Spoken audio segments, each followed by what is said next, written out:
You can start now. Okay. Good evening, everybody. So today, as I have said, that we are going to solve some questions on week 5 content. Okay, and let's see some of the concepts of that week 5. Have a look.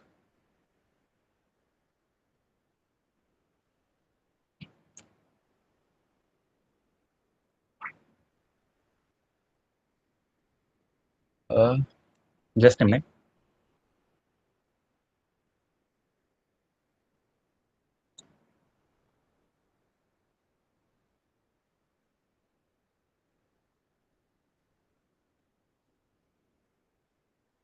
Okay.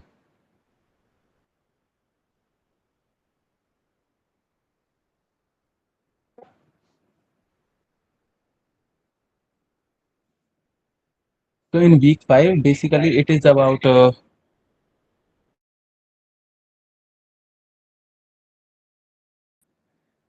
week 5, we are going to focus on the nullity of a matrix. Okay. Firstly, what is null space and nullity? So maybe you are already aware of these things, that what are null spaces and nullity. So let's have a brief info of that. Then we will move on to the questions. So what is basically nullity? So we have already seen how to find out the solutions for a system of linear equations. Okay. So Yeah. format is in this form, ax equals b. Okay. But in case of homogeneous, we write like this, ax equals 0. So all the solutions of this one, okay. So we know that from system of linear equation that it can either have one solution, unique solution. No solution is not in this case. So most of Or the infinitely many solutions. okay. So in infinitely case, we consider the general way of explaining. Means uh, if we can find out a basis for this solution, if we are having infinitely many solutions, so we try to figure out if there is a basis or there is a set that can span all these, whose span can cover all these solutions of this ax equals 0 solution space. So it is mentioned here. So what do? We firstly reduce this matrix A by using the elementary row operation, and then we figure out how many linearly dependent variables are there or linearly independent columns. Okay. Or one more thing that we figure out, linearly independent variables are there, how many, and how many linear dependent columns. Okay. Both are same thing. Here, this one and this one. So we figure out these things. So let's see. Hello. Yeah, who's that? Sorry for interrupting. Good evening, sir. Good evening. Sir, could you please tell me, sir, which week discussion is going on this session? Week 5 we are covering. Week 5. Okay, sir. Yeah. Thank you, sir. So you can see here. So we got a matrix A like this, and we are going to reduce it. So after reducing it using the elementary row operation, so we got this row echelon form of this. Okay. So here, this one, sorry, this is the row echelon form. After reducing it, so we got this kind of row echelon form. So now we are going to find out the how many linearly independent columns are there. So these two are linearly independent column or linearly dependent variables. First two variables are linearly dependent, but the third one is independent. Why? Because the third column is not containing any pivoted elements. So we can give any general value like k or this thing, and then we can write all the dependent variables based on this. So here I am taking this case. Okay.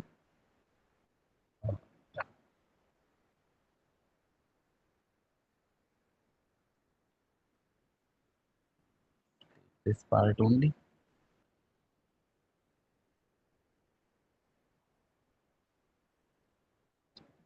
So this one is the matrix that I am having. So what I can do, I can simply write these two equations in its natural form. Suppose the three variables are x1, x2, and x3. So now I can write 1, 0, minus 1 by 6, 0, 1, minus 1 by 6, 0, 0, 0 like this. This is the matrix. And I can write here my variable matrix or variable vector as x1, y, x2, x3. Okay. And on solving this, I will get this thing x1 minus x3 by 6. Okay. And the second equation will become like this x2 minus x3 by 6. Okay. And the third one is 0. So I'm going to compare it with, as we are aware that ax equals 0 was there. Okay. So we are going to compare it with 0 vector. Okay. So on comparison from the second equation, you can see that we can write x2 as x3 by 6. Okay. Similarly, I can write x1 as x3 by 6. So I can give any constant value, or sorry, any variable value to this x3. So let's say I give k. So the x1 is k by 6, x2 is k by 6, and x3 is k. So the solutions, the general expression for the solution will be like this: k by 6, comma k by 6, comma k. This is the general form. Okay, so if I have to find out that what is going to be the basis, so what I can do, I can,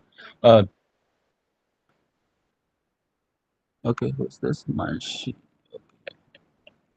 So I can write like this: k times of 1 by 6, 1 by 6, and 1. So this vector, if I take a set in which only this vector is present, 1 by 6, 1 by 6, and 1, so it is going to form a basis for that solution space. Okay, so in this way we solve this.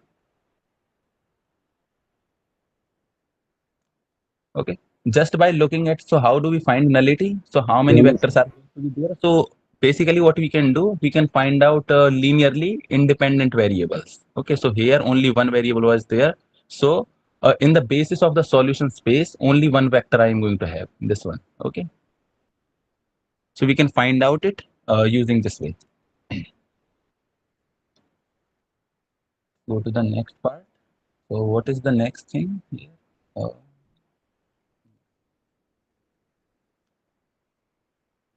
Okay, next is rank nullity theorem. So let's have a brief look at this as well. So what is rank nullity theorem? Rank nullity theorem states that the rank of a matrix, okay, matrix M, plus the nullity of that matrix M is going to be the equal to of M if M is, sorry, if M is of order, suppose A cross B order, so it is going to be equal to B, means number of columns there are. Okay, or you can use the representation A of order M cross N, so it is going to be equal to N, means number of columns these are, so it is going to be. So how do we determine the column rank? You can verify this. Column rank is nothing but when we reduce it to row echelon form. So the number of columns that are having the pivot elements, so we call them, we call that count as column rank. Okay, and the remaining ones are those columns which don't have the pivot elements. So that is called the nullity. So total columns are classified into two groups. Total number of columns, okay, are classified into these two groups. Either it can contribute to the rank or it can contribute to the nullity. Okay, this part is clear.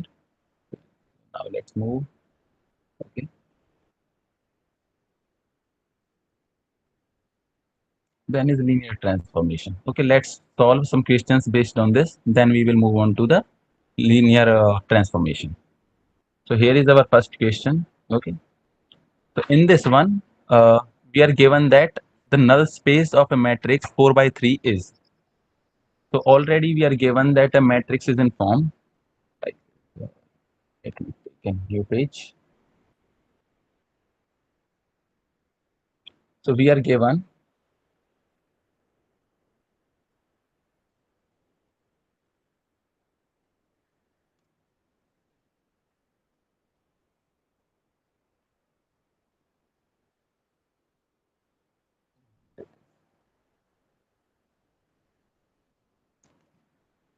so a matrix is of order 4 cross 3.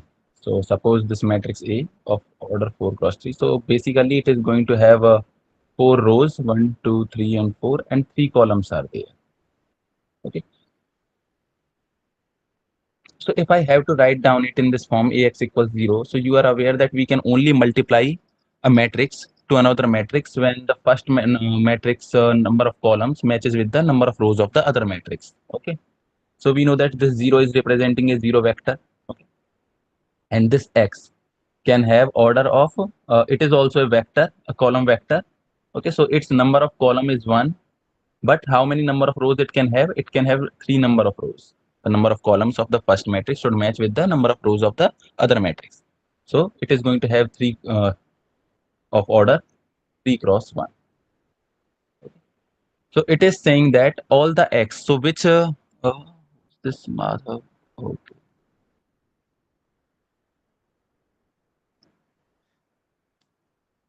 Usually they are not joining with their official email ID.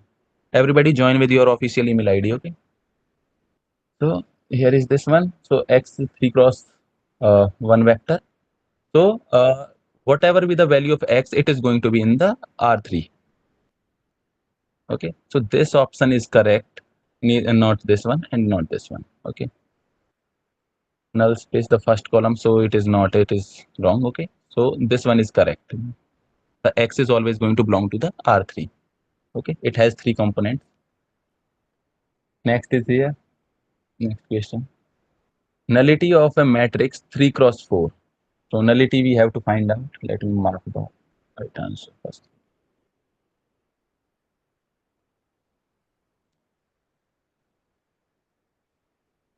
Nullity of a matrix 3 cross 4. Order is 3 cross 4.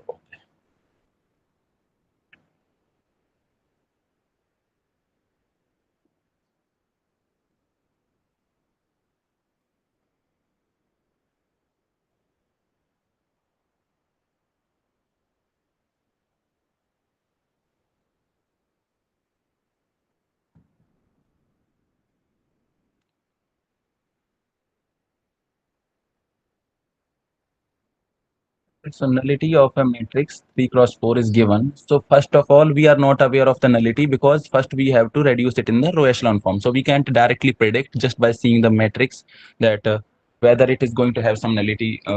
So firstly, we have to reduce it. Okay. So firstly, converting it into the row echelon form. Then we will count down the number of independent variables. Means those columns which are not having any pivoted elements. So we are going to calculate it for Ax equals 0, and then the vector, whichever is the vector, so it is having 4 columns, so the vector is going to have 4 rows. So it is going to be the solution. So here it is saying that the dependent variables, we are not going to count the dependent when we are trying to find out the solution space for homogeneous equation. Okay, so we are going to focus only on the independent variables. So this option is correct. Okay, if anyone of you feel any kind of confusion or any query you are having, then you can ask. Okay, don't wait for me to ask. Okay, you can directly raise your hand and ask the question. That's why this option is correct. Now let's see this third question. In this one, it is saying that you are given a matrix A like this, and X is a vector. Okay, it is a column vector. Transpose is given. Okay, so it is saying that choose the correct statement from the following options. X1, X2, and X3 are all dependent variables. Okay, so you can see that pivot, it is already in row echelon form. Okay, or I can say reduced row echelon form. Okay, so in this one, you can see that how many columns are having the dependent variables, first one and the third one. Okay, so 2 columns are having the pivot elements. So these 2 are dependent variables, but the second column is not having any pivot element. So it is independent variable. So first statement is wrong here. Second is saying that only dependent, sorry, it is only independent. Okay. Third option is saying x1 and x3 are dependent, but x2 is only independent. So that's why the third option is correct here in this case. Okay. And it is saying that all are independent, all are not independent. As I have already said that to make all variables independent, it should be a 0 matrix. Okay, but it is not. So that's why these are not independent. Next one is saying that what is going to be the vector space representing the null space of A. So general form we have to find out. So in this one, I already said, let me take the screenshot of this one.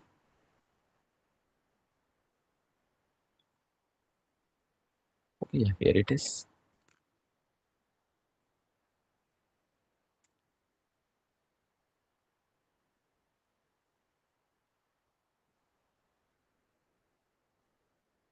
This matrix.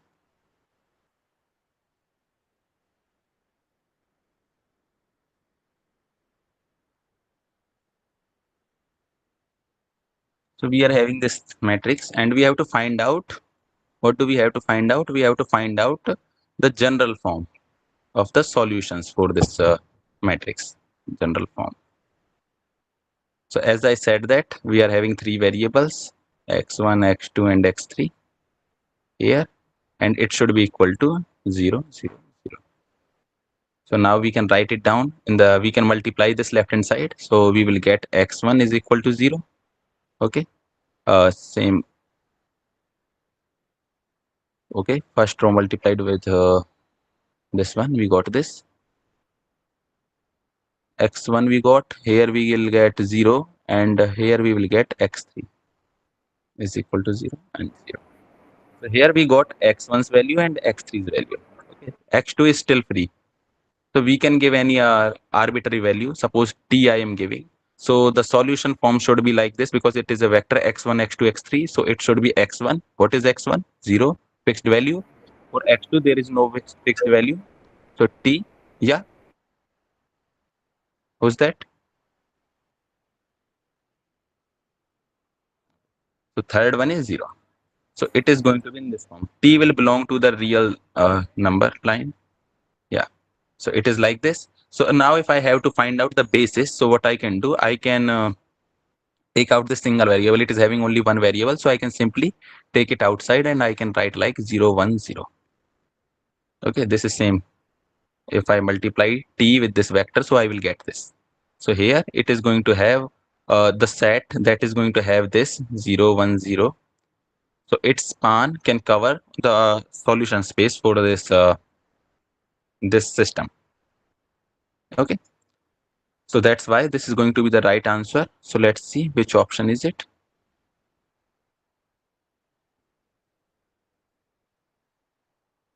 It is the second option. Okay. So that is going to be.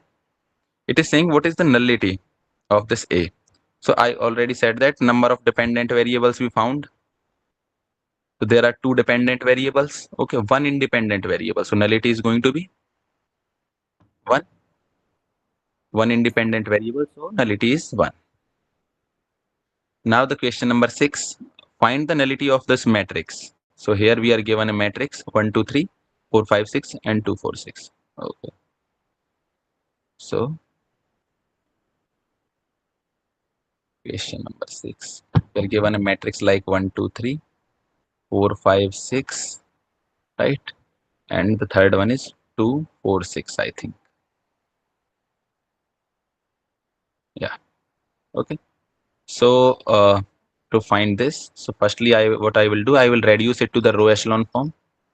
So simply I can say that row 3 minus twice of row 1. Okay, I am subtracting from row 3, I am subtracting twice of row 1. So I will get 1, 2, 3 and 0, 0, 0 over here. Okay, here it is 4, 5, 6. Next step I can perform.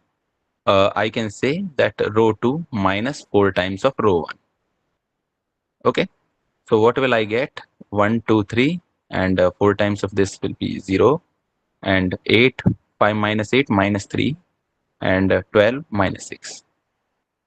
Okay, so it is 0, 0, 0. It is still not in a row echelon form. So still we can perform one more operation, that is row 2 divided by minus 3.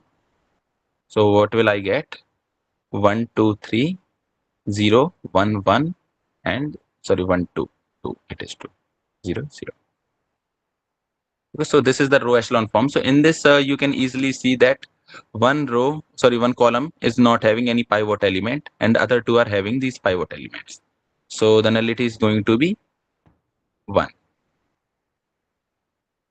and if it is going to ask for rank, so we can say that the rank is 2.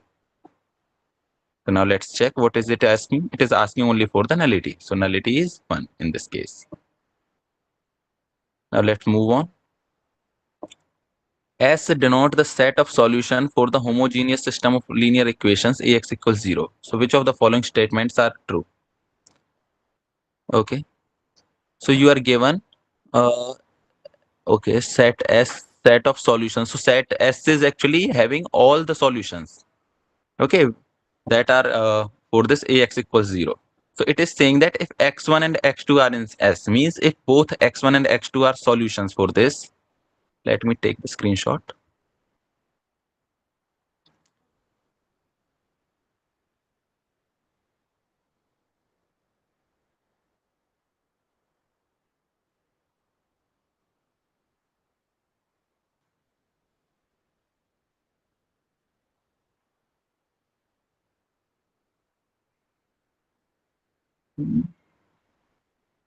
Here it is. Okay. So this is our question number 7. In this one, it is saying that if x, first option we are seeing, okay.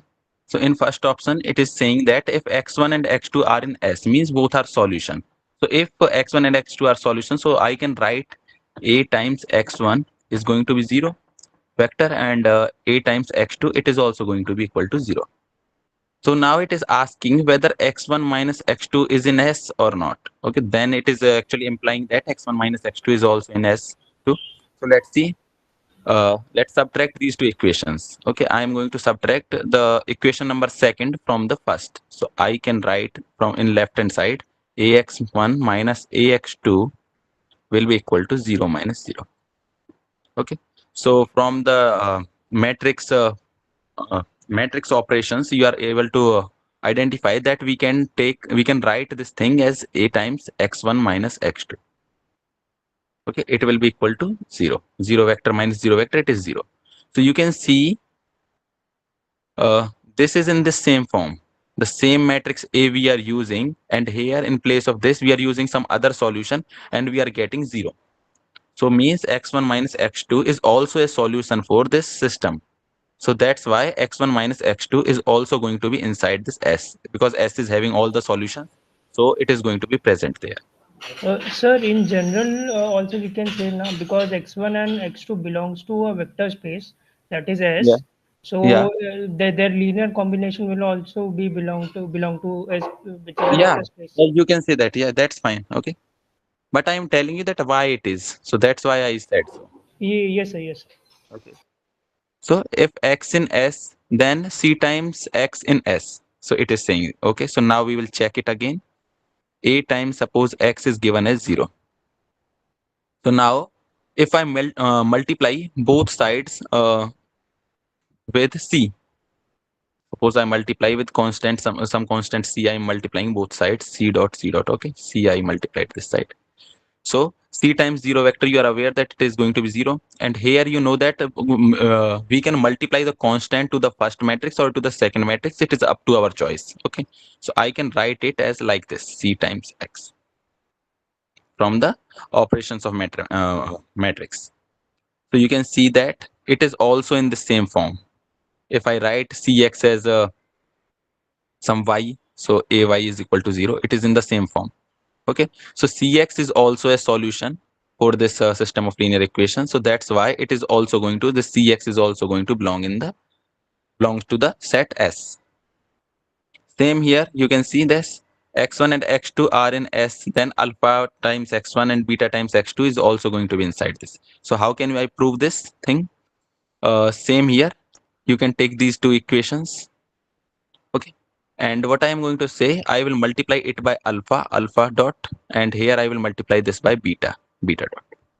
Okay, so now you can see that this alpha I can multiply either to the first matrix or to the second matrix before doing the multiplication. So I can write the first equation as a multiplied by alpha times x1 is going to be equal to 0, and a beta times x2 is equal to 0, right? So now what I can do, I can add these two equations as well. So let's add these two equations. On the right hand side, I will get 0 plus 0. And on the left hand side, what will I get? I will get a, I took outside, and I will get ax1 plus beta x2. X2. Okay. Here you can see that this is going to be 0 vector. Okay, 0. So it is also in the same form, ax equals 0. So here this alpha times x1 plus beta times x2 is going to be a solution for this as well. So that's why it is also going to belong to this S. Okay. Now let's see the fourth option. It is saying that if you are having a x in S, means already x is a solution. It is given ax equals 0. Okay. And you have to then a raised to the power n times x will be also equal to 0. We have to prove this. So n is here given that all the natural numbers except the 0. We are not going to take the 0 because power 0 we don't define really. So let's check. So what I can do, I can write this expression in this form, a dot a dot a dot a up to n times, and then I will multiply it by x is equal to 0. One thing you need to keep in mind is this a is a square matrix here. Maybe it is given or not given.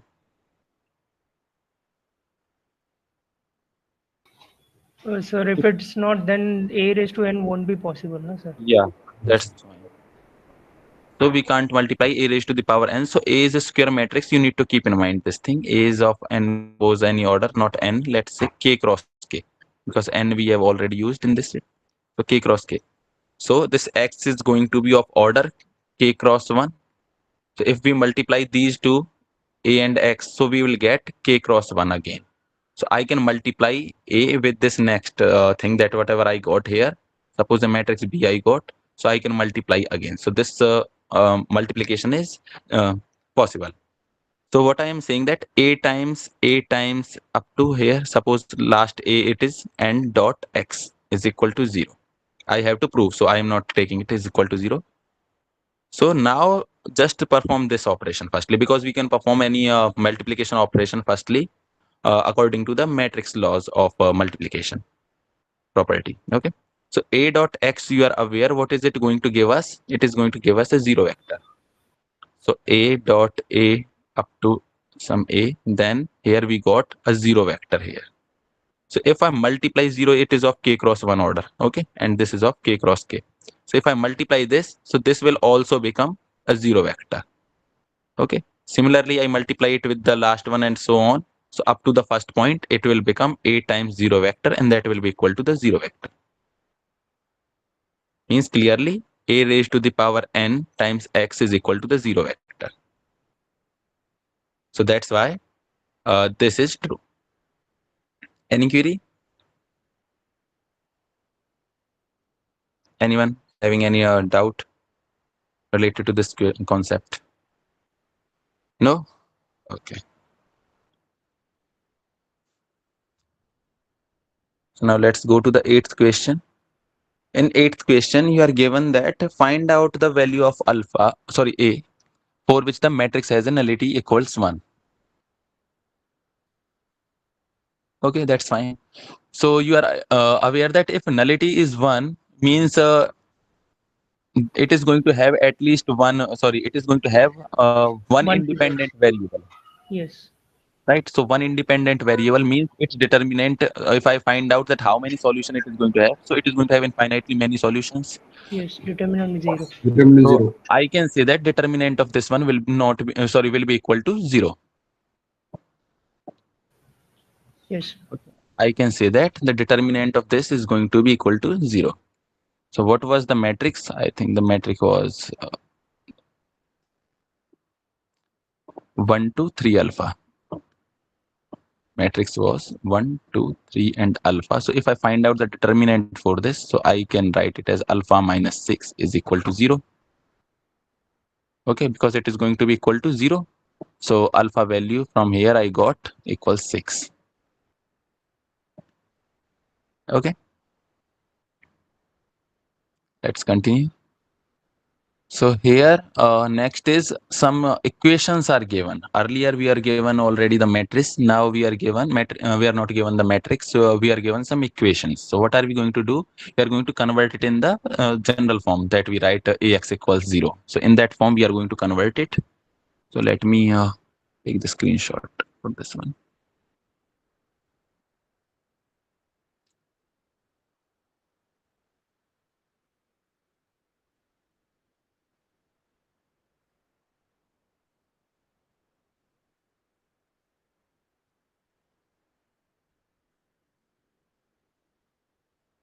Here it is. So let's paste it.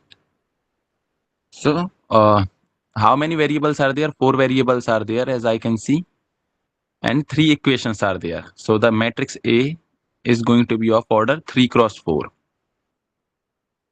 Okay. So first variable's coefficient is 1, second variable's coefficient is 1, third variable's coefficient is 0, and fourth variable's coefficient is 1. Next one is first variable's coefficient 0, second's 1, third's 1, and fourth 0. And here 1, 0, minus 1, and 1. Okay. It is my A, matrix A. Okay.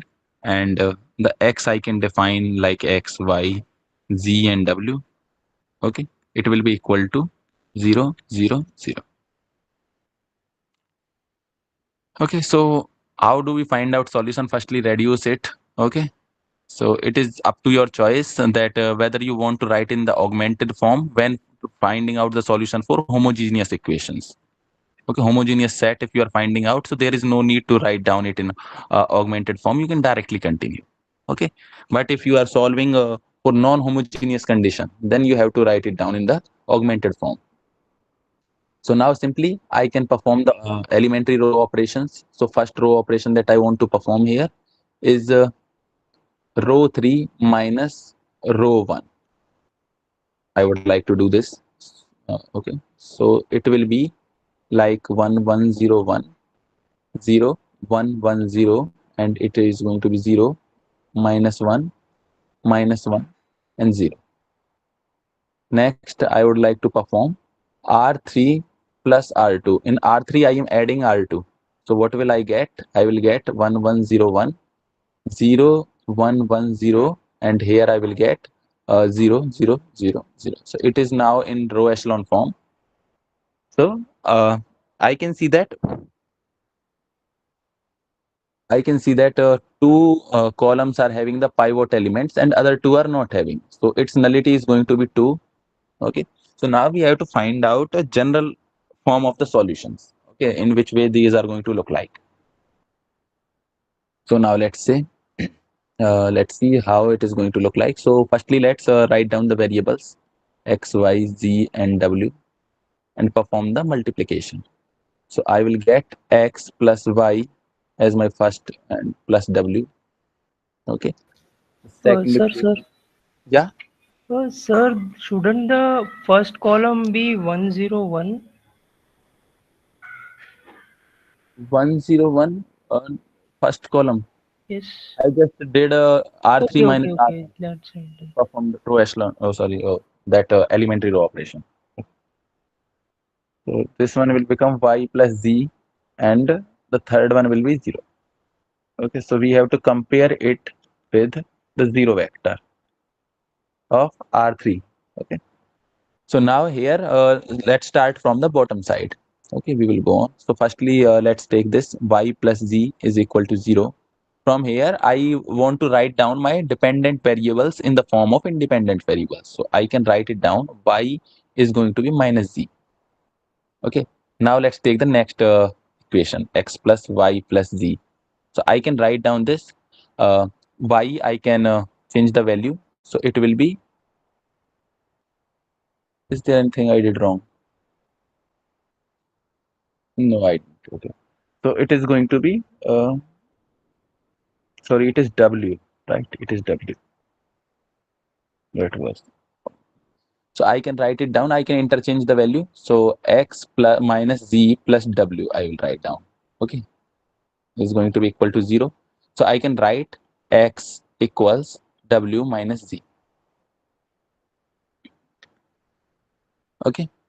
So how I am going to represent this thing? So I got the solution in this form, w minus z, okay, and next component is y, so minus z, z and w. So this is my general form of solution. So let's verify it. So I can give the name, okay. So here the names are given. So this one is not that page. Yeah. So I can write, suppose w I am assuming as t1 minus t2, and this is going to be minus t2, t2 and t1 like this. Okay. So I can compare it with this option t1, t2. Okay. Sorry, this one is t1 and this one is t2. And now here it will be my t1, okay, and this is going to be t1 minus t2, no, t2 minus t1 it is going to be sign. Okay, let's check that t1 minus t2.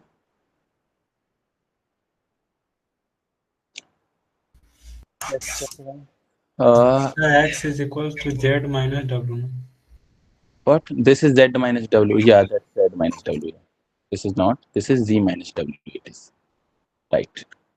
So it is going to be t1 minus t2 minus t1 and here t1 t2. Okay, now it will be correct. Here the z will become positive and w will be negative. Okay. So this one is the right answer here. Next question. In this one, it is Sir, saying, sir, can yeah, you show the equation, sir, which you have written? the equation. Yes, just previous to this. Yes, sir.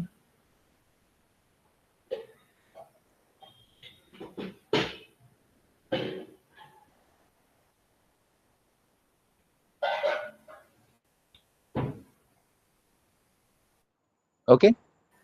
Yes, sir, yes, sir. I did the mistake, sir. Actually.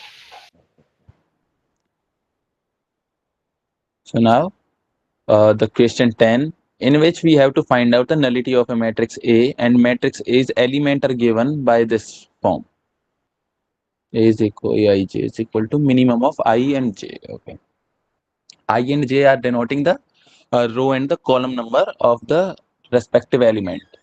Okay. So let's see. Let me take the copy this.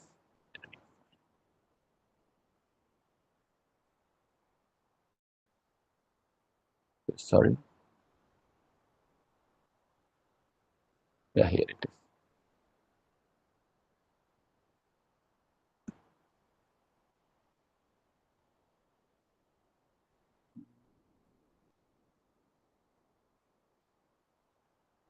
Let's remove it. Directly write down the matrix. What is the matrix form? It is saying that we have to take minimum of I and J. So we have to make a 3 by 3 matrix. So let's make a 3 by 3 matrix. Suppose it is my matrix of 3 by 3. So this element is my 1 comma 1th element. So what is the minimum of these two values? 1 is minimum. Okay, so I will write 1. Here this element is going to be my 1 comma 2th element. So what is minimum of these two? So it is going to be 1. So here similarly it is going to my 1 comma 3th element. I will write 1 here. Okay, here it is going to my 2 comma 1th element, so I will write 1 here. Going to my 3 comma 1th element, I will write 1 here. Now for this case, it will be my 2 comma 2th element. So the minimum of these two is 2. Similarly here 2 and here 3. So this is my matrix. So to find out its nullity, what should I have to do? I have to convert it into the row echelon form. So I can perform these operations R2 minus R1 firstly, and similarly R3 minus R1. So the matrix I will get will look like this: 0, 1, 1, and 0, 1, 2. Next operation I will perform like this: R3 minus R2. So I will get 1, 1, 1, 0, 1, 1, 0, 0, 1. So you can see this is an upper triangular matrix, and all the columns are getting the pivoted elements. Okay, of each row they are getting. So number of independent variables, linearly independent variable is 0. So that's why the nullity is going to be equal to 0. Nullity is 0 in this case. You can see, okay. Sir, we can do by directly taking out the determinant also, right? In case the elements are simple. Yeah, you can also do. Okay. You can perform that thing as well. That's also okay.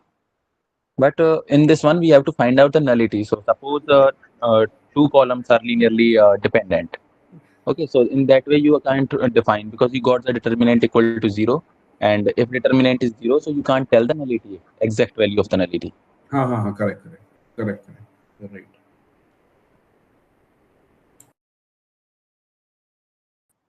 Okay, so that's why we perform those operations. So next question is here, the nullity of a scalar matrix and diagonal matrix we have to check. Okay, so let's move here. Which question is it? 11th question. Question number 11. So what is the order here? Order 3. So scalar matrix, if you are able to recognize that scalar matrix look like this: k, k, k, 0, 0, 0, 0, 0, 0. Okay, of 3 by 3 order. So it is saying that we have to find out the nullity for this. Okay. Okay, but one thing, keep in mind that non-zero it is saying in both the cases. Non-zero means this matrix should not be equal to the zero matrix. Okay, it should not be equal to the zero matrix, means uh, we can't take the value of k equal to 0. We can't take this case. Okay, so k is going to be a non-zero value. K is not equal to 0 in all the cases.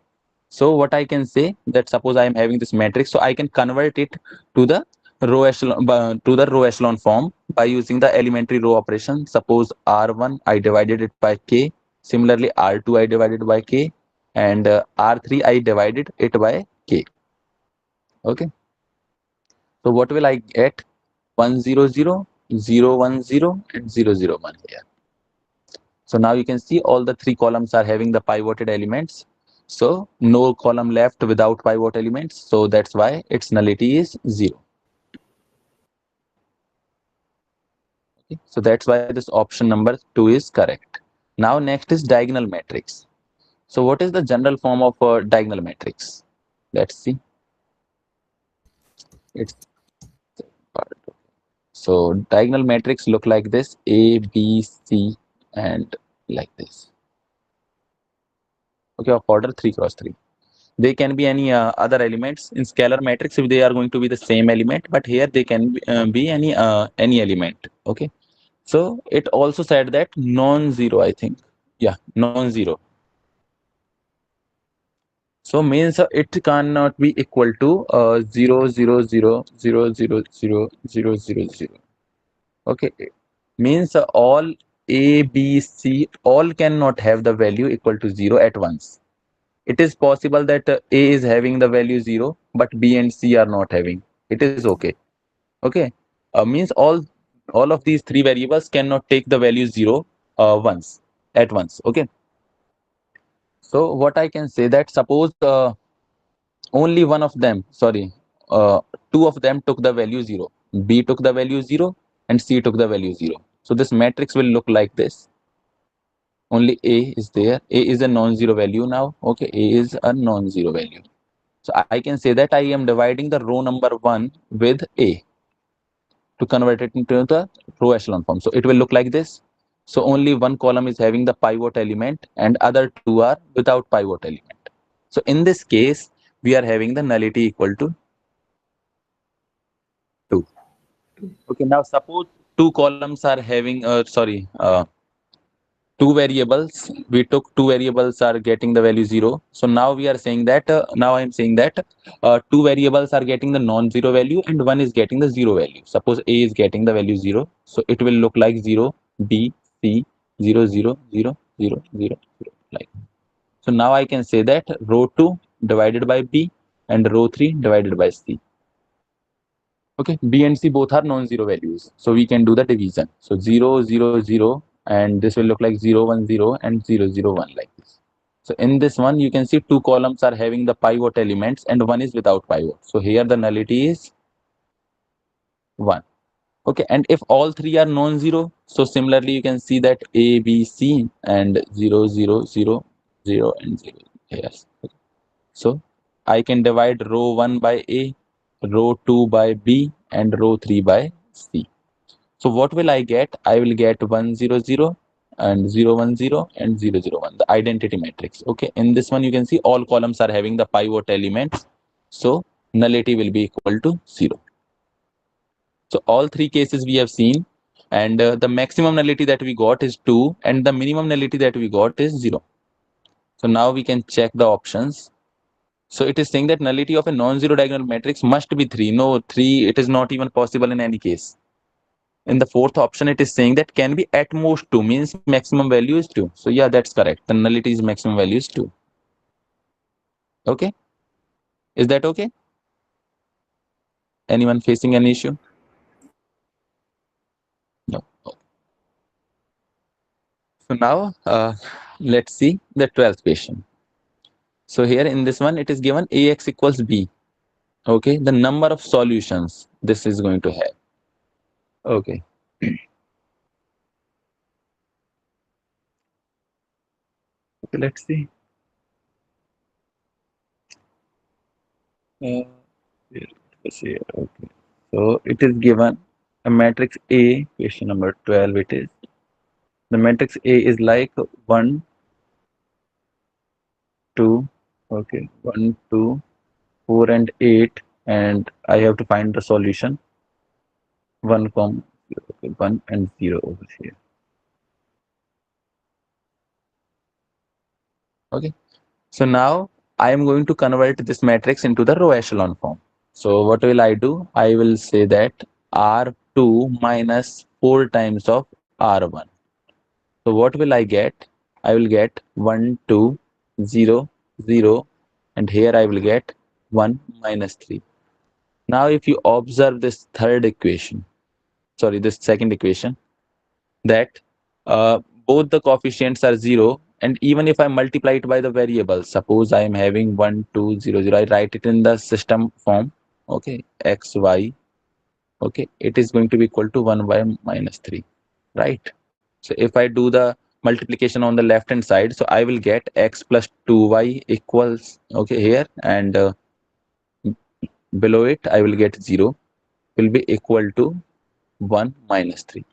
You can see, you can compare the second element. Sir, It is not possible. Yeah.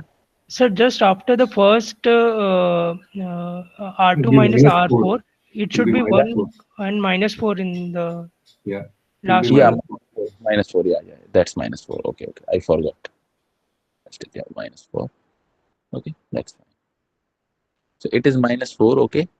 But now you can see that 0 is also not equal to minus 4 in this case. Means if 0, the left hand side is not matching with the right hand side, so it is going to have no solution at all.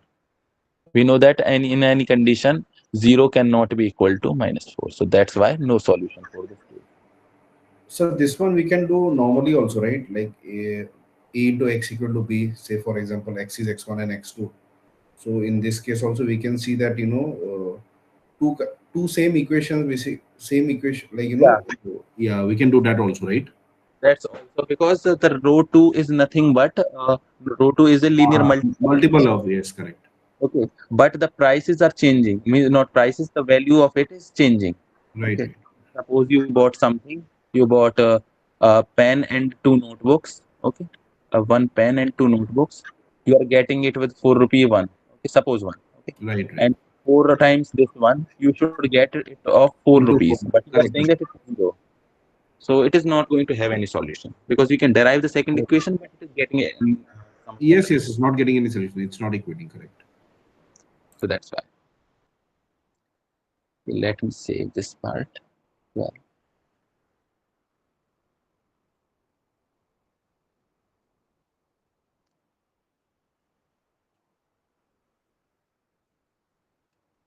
Okay, so now let's move. So I think there are no query. Sanjeev, why aren't they joining using their official ID? Okay, so now let's go to the second activity. After this, there is linear mapping, and we will continue that part as well.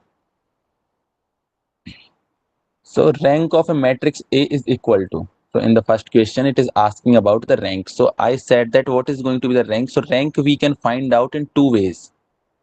Suppose I am having any matrix A of order m cross n. So first thing is this, that I have to convert it into the row echelon form. Okay, I will convert it into the row echelon form of order m cross n. Okay, in this one, I will find out either if I want to find out the row rank. So what will I do? I will count down the non-zero rows. Non-zero rows. Okay, rows. Or if I have to find out the column rank, so what I will do? I will find out the number of columns with pivot elements. Both are going to represent the rank. But in case of nullity, okay, keep that thing in mind. It has no connection with this row rank. Sorry, it has no connection with the row space. It is going to be equal to the number of columns.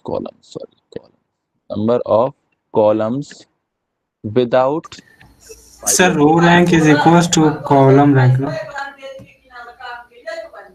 Yeah, both are equal. These both are going to be equal. Okay, without pivot element. I am saying that this nullity has no relation with the row space. Row space is something else. Space I am talking about. I am not talking about the rank. Row rank is okay, that's fine, but row space is something else. So pivot without pivot elements. So you can't say that the number of zero rows it is going to be equal to. So it is not. Okay, in certain cases it is, but not in all cases. So we have to look for the number of columns without pivot elements. So now it is saying that in the first condition, row rank of a matrix, how do we find out rank? So either we can find out the row rank or we can find out the column rank. Both are okay. So the nullity of a matrix is not equal to the rank in all cases. Okay, maybe it is equal in certain cases where we found that number of dependent variables and independent variables are equal. So in that case, we can say that the rank and nullity equal, but not in all cases. Next one is number of independent variables.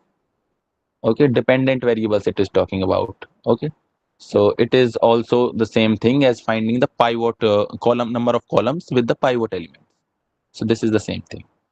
But in the fourth one, it is saying no independent. So basically, it is finding out the nullity here. So it is wrong. Okay. Now let's move Sir, on. Yeah.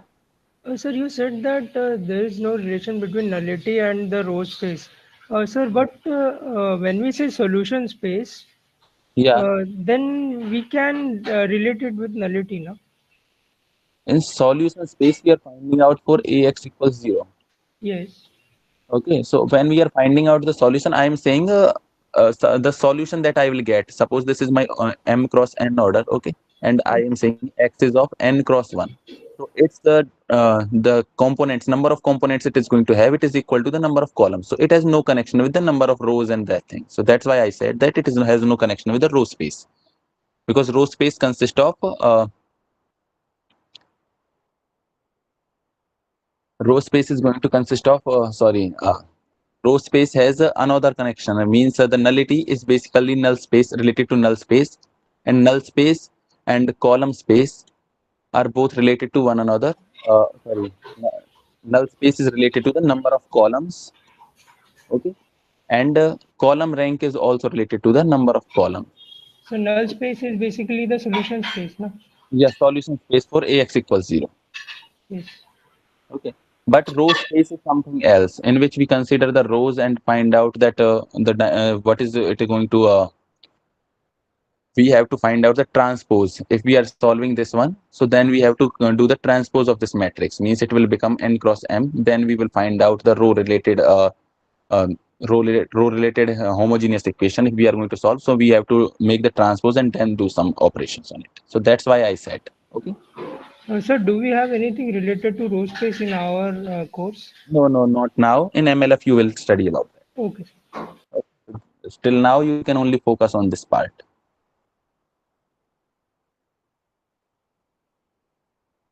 Let's go here. Any other query?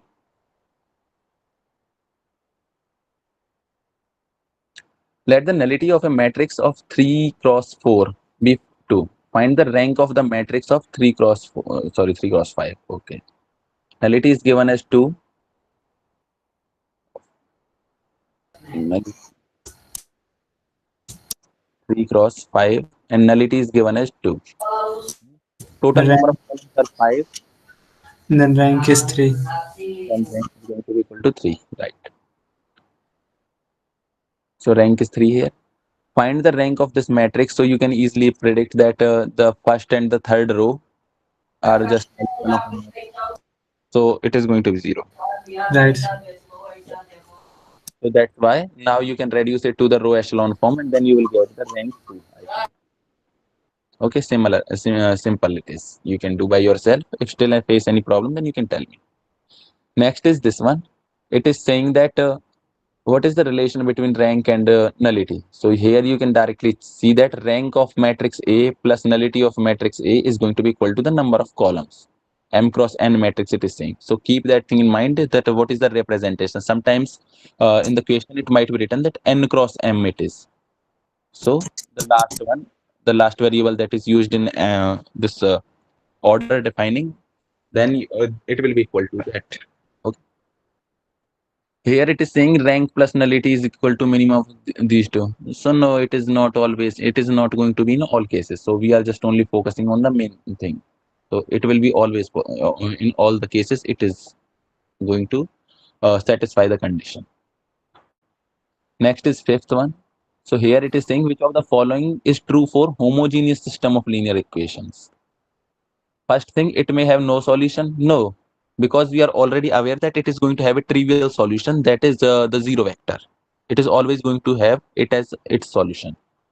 Next, it is saying that it can have infinitely many solutions. Yeah, it can have.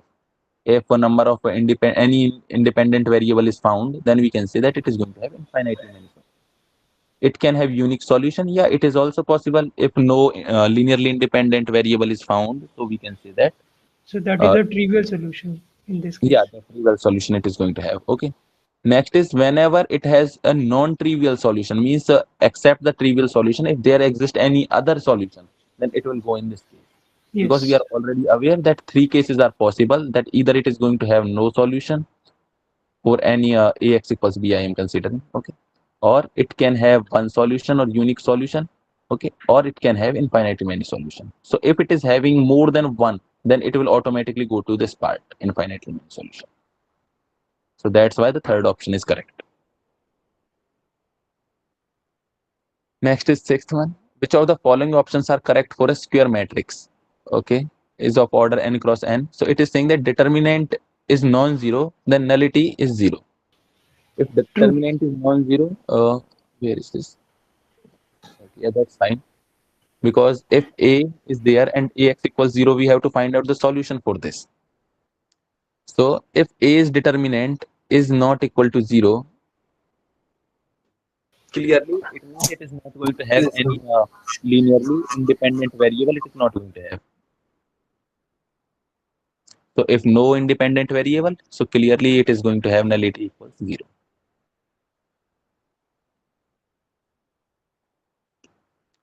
Next is Independent or dependent variable, sir? No.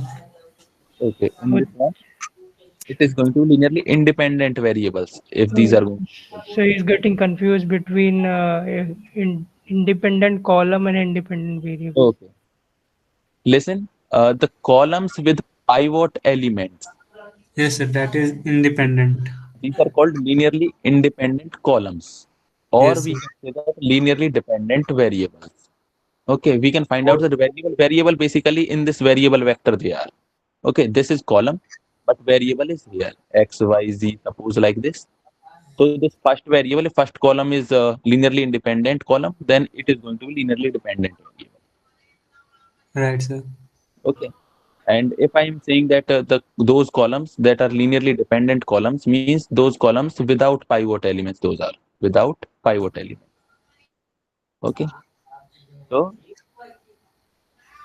And these columns I can say that corresponding. linearly independent variables. Okay, their corresponding variable is going to be linearly independent. Suppose this is not having any pivot element, so this will be linearly independent variable. Or Okay, free sir. variable, huh, sir? What?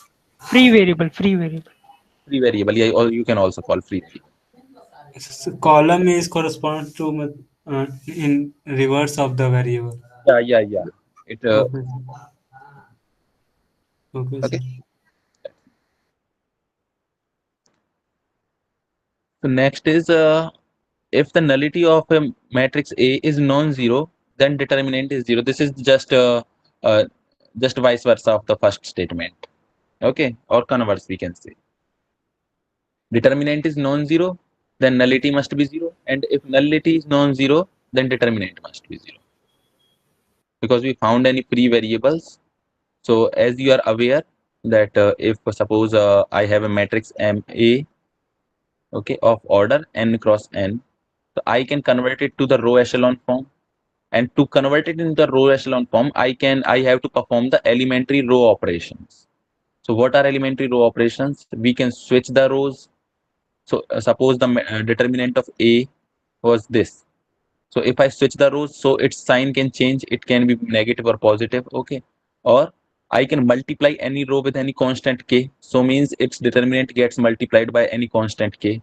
Okay. And the third elementary row operation was adding a linear combination of other two rows to this one. Okay. Or any other rows to this row. So it will have no effect on the determinant. Means if my determinant is this, then I converted it into the row echelon form. So it will be equal to minus k times, minus is you can ignore. You can write down the negative value of k. So I can say that it is going to be equal to this. R, sorry, R. If I find out the determinant of row echelon form matrix and multiply it with k can be anything, any real number. Okay. So in row echelon form, it said that its nullity is the nullity of A is non-zero. Means it is going to have at least one column without pivot element. Okay. Or I can say that the number of rows and number of columns are matching. So their rank is also rank matches. So the last row will have zero elements. It is going to have all the elements as zero. So if I open the determinant with respect to that row, so I will get the determinant of A equals 0. So that's why this option number third is correct. Okay. And fourth one is saying nullity is non-zero, then determinant may be non-zero. No, it is not possible. In any case, it is not possible. Now let's move on to the seventh question. In this question, it is saying that if nullity of a 3 by 3 matrix is C for some natural number between 0 to 3, then the nullity of minus A will also be C. That's fine. Suppose I am having a matrix A. So the operation that I will use to make it to convert it into the row echelon form, I can use the same operations on negative of A. So it will be converted to the negative of R. Okay. And both are having from this, I can multiply this one with minus 1. Each row I can multiply by minus 1. So I will get the exact same row echelon form. So whatever be the nullity here, it will be equal to the nullity here. So that's why the nullity will also remain the same, as well as the rank is going to be remain the same. Okay. Next is nullity of A plus B is equal to this one. No, it is not going to follow the distributive property here. Okay. We can't write like this. Nullity of A plus B is actually not equal to nullity of A plus nullity of B. Why I am saying so? Suppose you have two matrices like in this format A and uh, suppose another matrix. You can take like this 1, 0, 0, 1. Okay, next is in this form 1, -1, -1, 0, 0. Okay, so its nullity is 0, its nullity is 0, and if you add these two matrices, you will get a 0 matrix. So here the nullity is 2. So nullity of their sum is 2, and it is not equal to 0 plus 0. Okay. Third option is saying that nullity of a 0 matrix is of order n cross n is n. Yeah, we can also see this from this example that I gave. That nullity of this 0 matrix of order n cross n it is, so it is equal to n. It is 2 cross 2, so that's why this. If I have 3 cross 3 matrix, so all 3 columns are not going to have any pivot elements, so that's why the nullity will be equal to 3. So if n columns are there, so nullity is going to be n if this matrix is 0 matrix.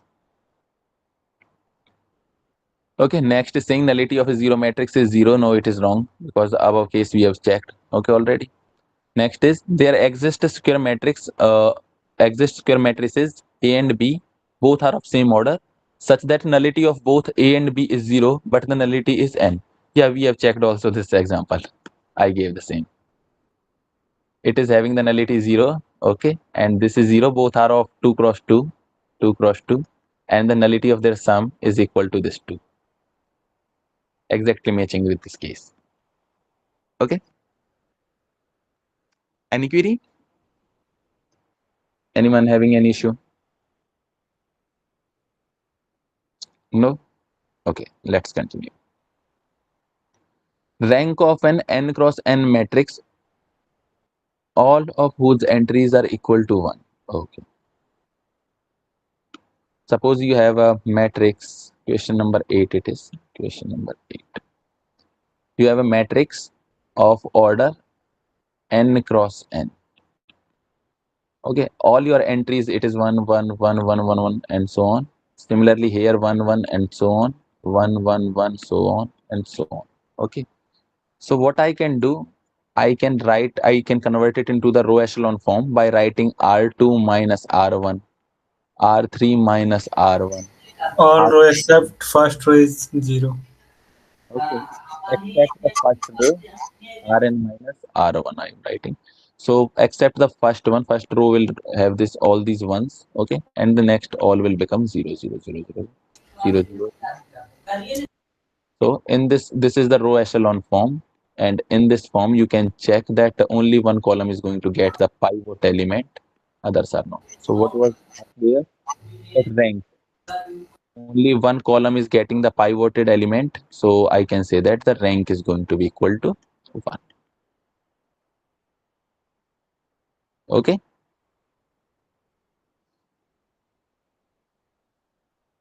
Next is question number 9.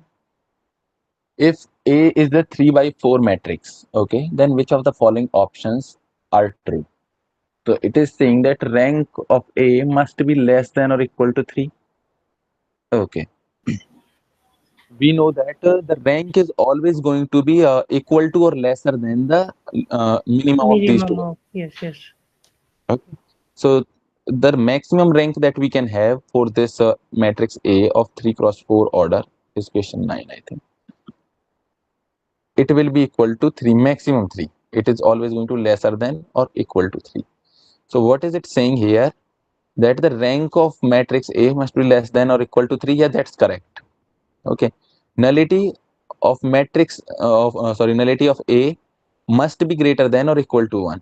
Yeah, from this part you can see that there are 4 columns and rank can maximum be 3. So the nullity is at least 1.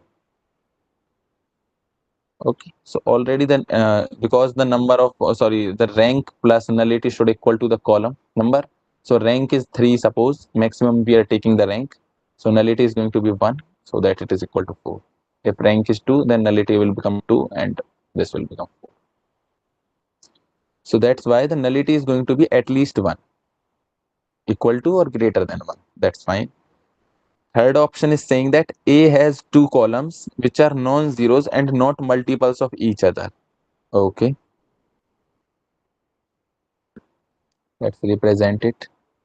Suppose this is my column number 1, this is column number 2, and column 3 and column 4.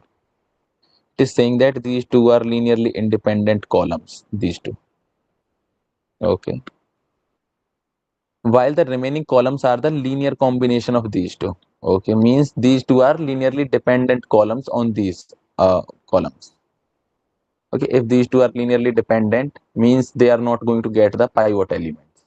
And if they are not going to get the pivot elements, so nullity will become 2 2. and Yes. rank will become 2 as well. So in this case, you can see the nullity will be 2, not 1. This one is wrong, this is right. Okay. So question number 10th, in this one it is saying that Ax equals 0, a homogeneous system of linear equations, okay, which has infinitely many solutions. Okay, means it is going to have more than one solution. The tree, except the trivial solution, there exist some solutions. Okay, so it is saying m is greater than 1, okay, n is greater than 1. Which of the following statements are possible? Okay, statements. Rank of A is equal to m if m is lesser than n.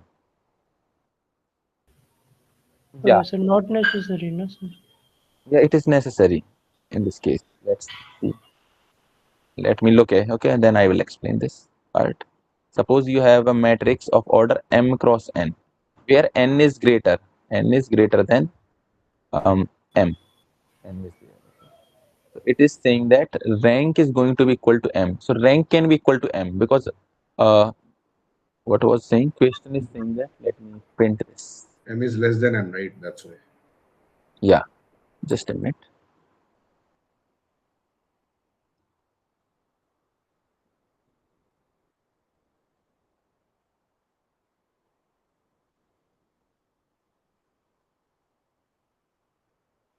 Okay, here it is. This one here. Okay, so it is saying that rank is equal to m. So we know that the maximum rank the maximum rank it can have is equal to the minimum of these two. So m is the minimum. So we can say that the rank can be equal to m. Okay. But one thing we need to keep in mind that it has infinitely many solutions. Means its nullity is at least one. Is at least one.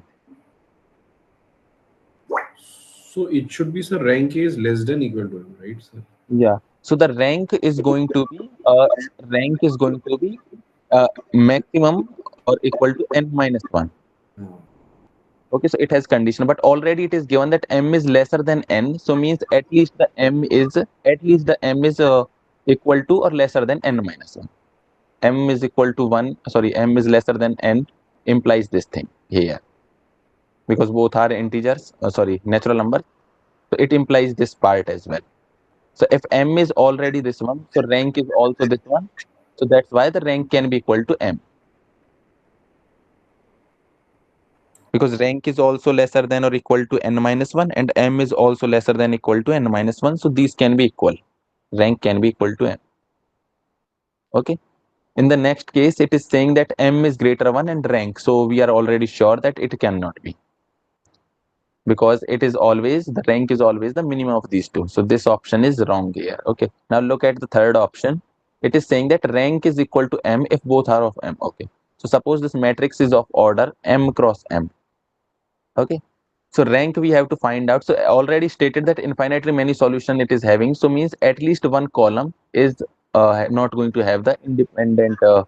It is not going to be linearly independent. Again. Okay, not. So it is linearly dependent. It is going to be means its nullity is 1. So rank it is going to be maximum the rank it can get is m minus 1. So its rank cannot be equal to m in this case. So that's why this option is also wrong. So the linear, I'm sorry, sir, to interrupt.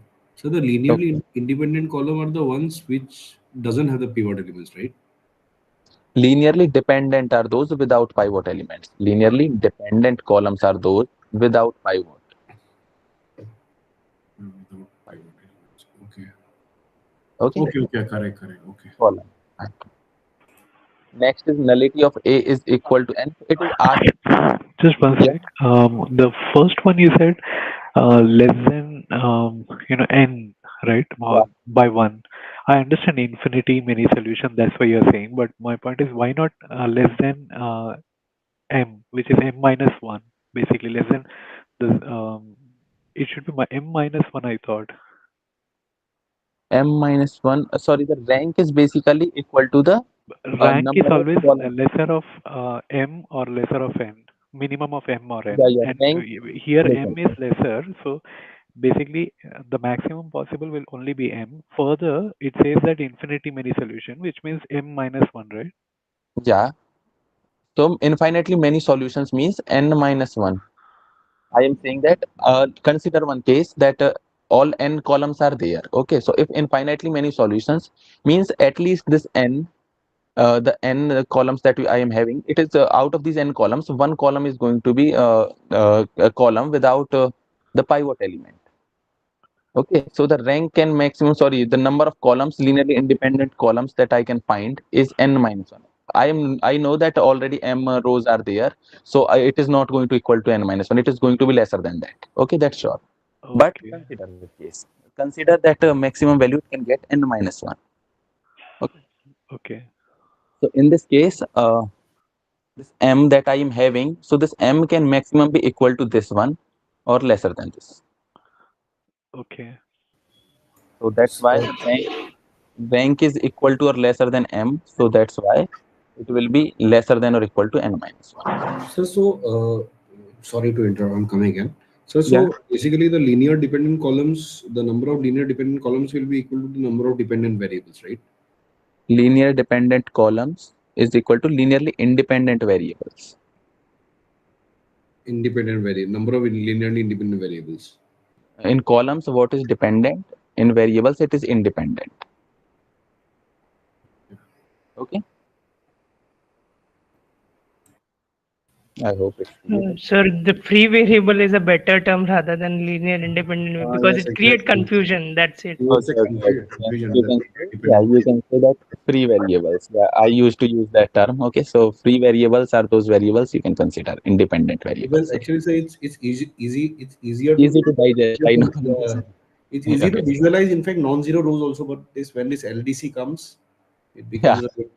okay, then that's fine. Mm, So, Sir, yeah, sir, about the option one, sir, the basic confusion lies in whenever we see this matrix M cross N, okay, generally when we say rank is less than, let's say there is a square matrix of order M cross M.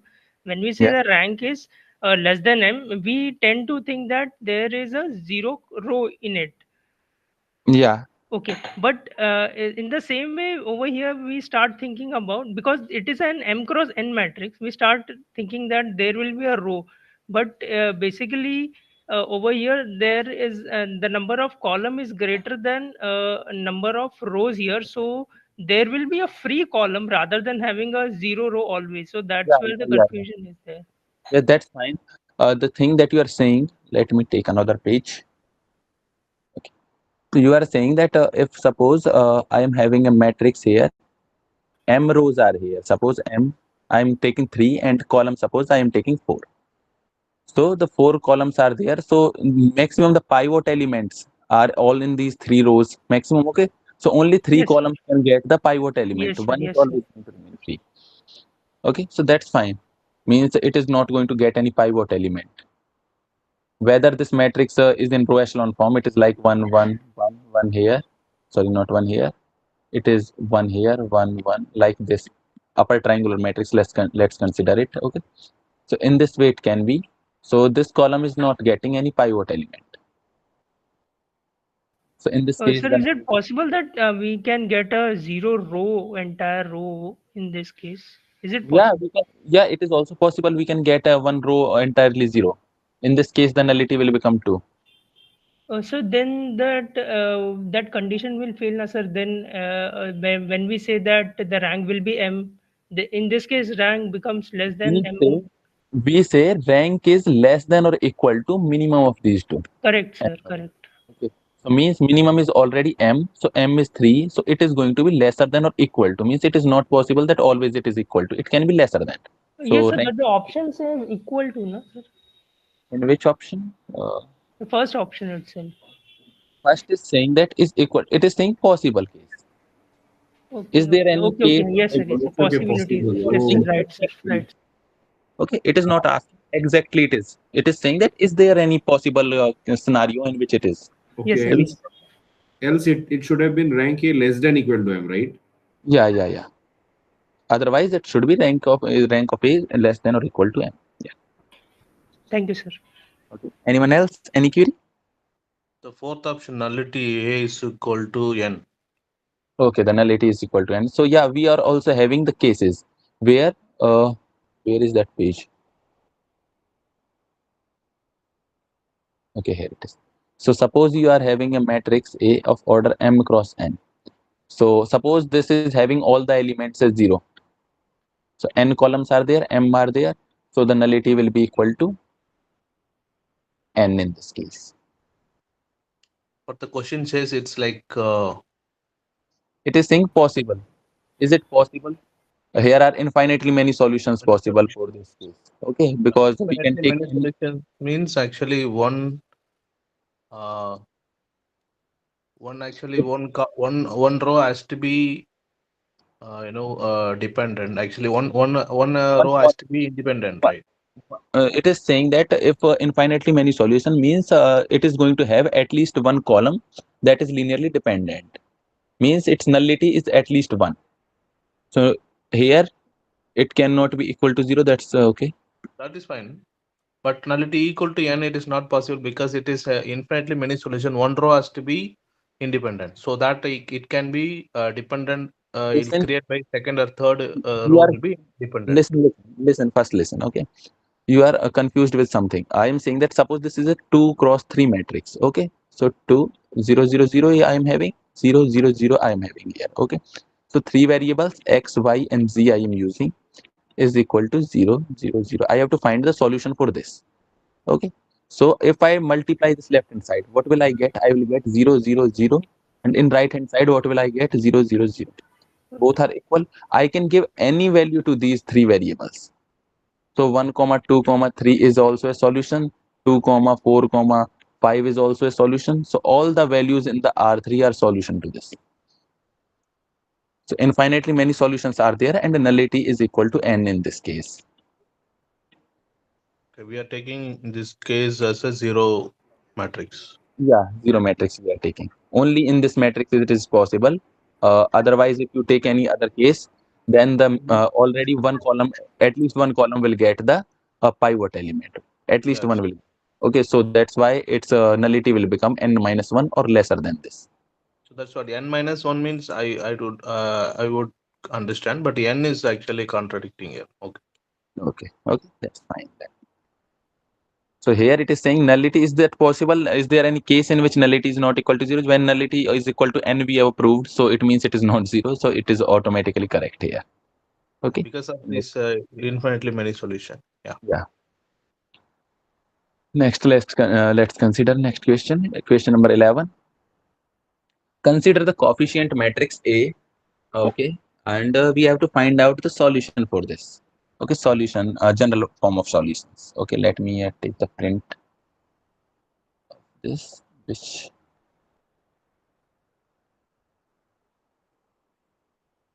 where is this? Yeah, here it is. Okay.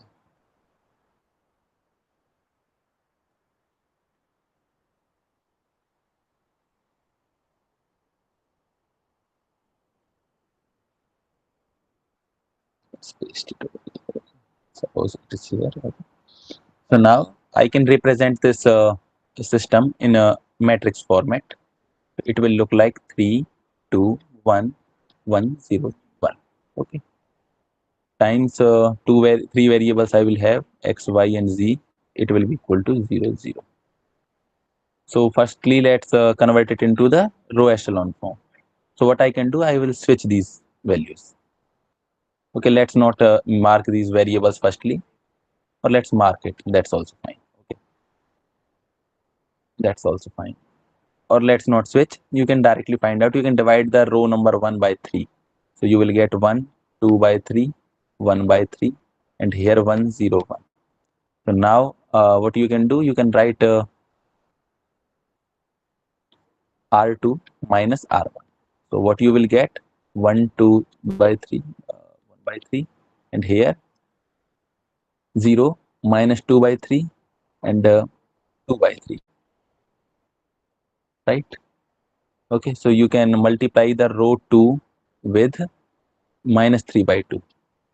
So on multiplying, you will get 1, 2 by 3, 1 by 3, 0, 1, minus 1. Okay, now you can put the variables here x and y and z. Okay, and it will be equal to 0, 0. So now what will be when we multiply these two matrices, we will get x plus 2y by 3 plus z by 3 is equal to 0 as my first equation. Next equation will look like y minus z equals 0. So we will try solving from the bottom side and write all the dependent variables. So x is dependent, y is dependent, and z is a free variable. Okay, so I will write x and y in form of z. So from here I can write y is equal to z. Okay, so I can put the value now here. So suppose I multiply this entire equation with 3. So I will get this equation. Now I will put in place of y, I will put a value z. 3x plus 2z plus z is equal to 0. So here 3x will be equal to minus 3z and x will be equal to minus z. So I got the solution in this form. X value is minus z, y value is z, and z value is z. So in this form it will be. Z will belong to the real number. So where is my option? This one. Okay. Is that okay? Okay, then let's go. So here it is. Now let's move to the 12th question. What will be the rank of A and nullity of A? Okay.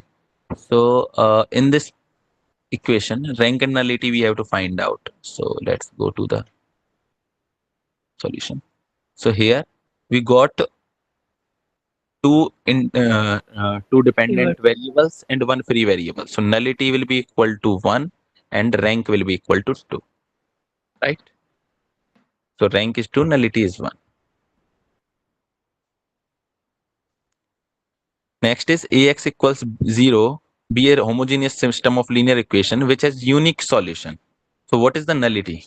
So if it is unique solution means its determinant is not equal to 0. And if determinant is not equal to 0 means no free variables are there. If no free variables, so nullity will become 0.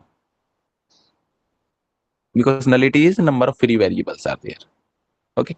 Next is this. X1 is not equal to 0. Is it considering the same part or something else?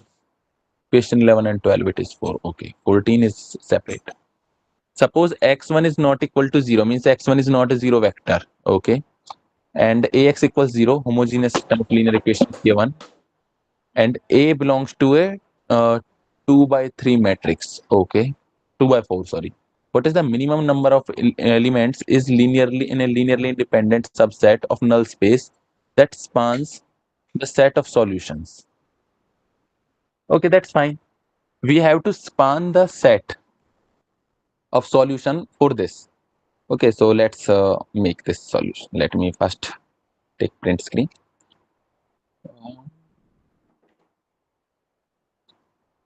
That's okay. Here it is. To paste it over here.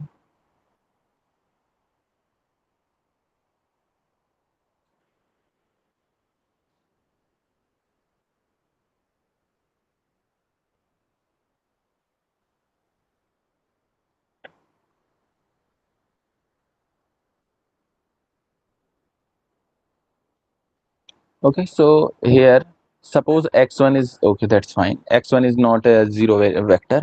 So A is belonging this one. A is a 2 by 4 matrix, means 2 rows are there and 4 columns are there. Okay, so here the variables will be 4 x, y, z, and w. Okay, is equal to 0, 0, 0, 0. In this format, it will look like. So it is saying what is the minimum number of elements in a linearly independent subset, okay, that can of null space that spans the set of solutions. Okay. So if I find out the solution space for this one, so its nullity is going to be Okay, x1 is this. Why is it writing x1? It is not even used anywhere. Okay. Sir, it is giving that the solution space won't be zero. We do not have to consider that. That's what it's Okay. saying. So in ax equals 0, we are having 4 columns. So we can have two max. Suppose the rank is maximum, means two variables are dependent variables, x and y. Yes. Suppose both are dependent variables. So there are two variables are going to remain that are independent or free variables. So the solution space will be spanned by these two vectors. Okay, not these two. We will find out that what kind of vector they are.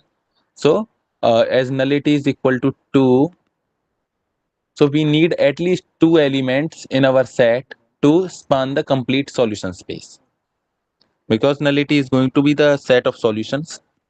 Okay, nullity defines the independent directions are there that should be on which we should focus to get the solution.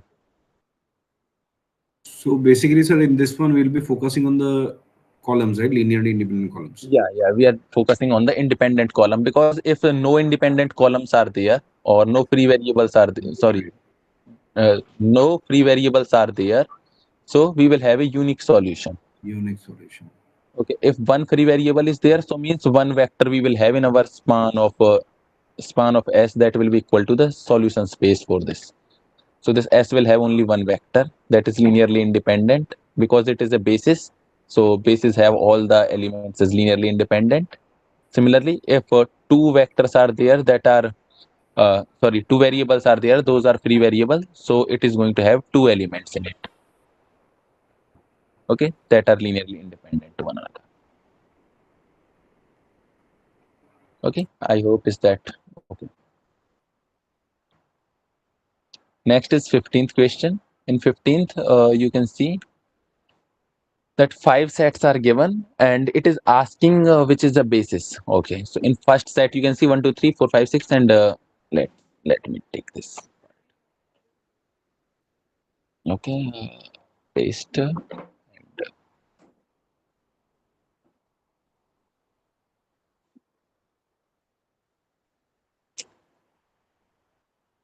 So let me put it here. This is my question 15. So let's see how many linearly independent vectors are there inside this S1. 3 vectors are given. So let's find out how many independent vectors are there. So I can write down it 1, 2, 3, 4, 5, 6, and 8, 9, 10.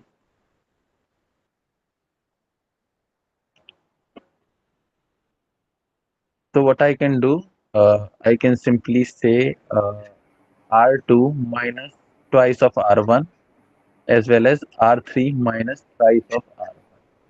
So what will I get? 1, 4, 8 as my first part, and second part will be 0 and minus 3, and 16 means minus 7, I think. And here I will get 0 and 8 means minus 2 and 16. Am I doing some mistake? I think. Suppose these are linearly dependent. Okay, so what I can write down, x times 1, 2, 3 plus y times 4, 5, 6 plus z times 8, 9, 10. It should be equal to 0, comma 0, comma 0. Okay. So I can write it down like this: 1, 2, 3, 4, 5, 6, 8, 9, 10. Okay, times x, y, z is equal to 0, 0. So we have to find out that how many solutions are there.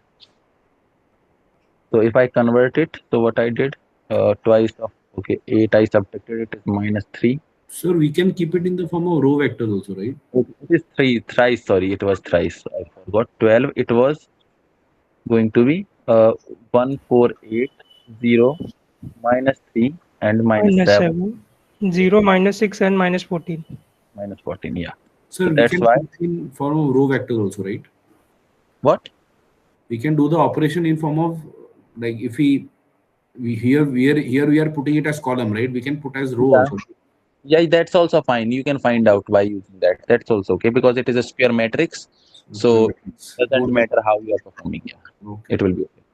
So what you can do, row 2 divided by minus 3 and row 3 you can divide by minus 6. Or simple you are getting here that R3 minus twice of R2. You can do directly. 148. Okay. 0 minus 3 minus 7 and it will be equal to 0, 0, 0. And here you now you can divide it by minus 3. The row 2 you can divide by minus 3. So you will get 148 over here, 0, 1, 7 by 3 and 0, 0, 0 here. So one row entirely 0. So or you can see that one column, there is one free variable. Okay. These two are uh, independent columns. So first two vectors are linearly independent vectors. This one is dependent. Means its span, if you find out, so it can only cover a two-dimensional plane. Okay. Next one you can easily identify that this vector, second one, is just as twice of this first one.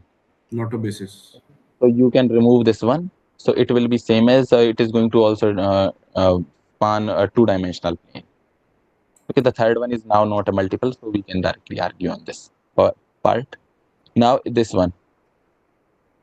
So now we have a 1, 2, 3, 4, 5, 6, and 7, 8, and 10. So now I can perform the operation the same way that R2 minus twice of R1, R3 minus thrice of R1. So I will get 147 here and 0 minus 3 and minus 6 over here and thrice of this 0 minus 6 and 21 means Minus 11.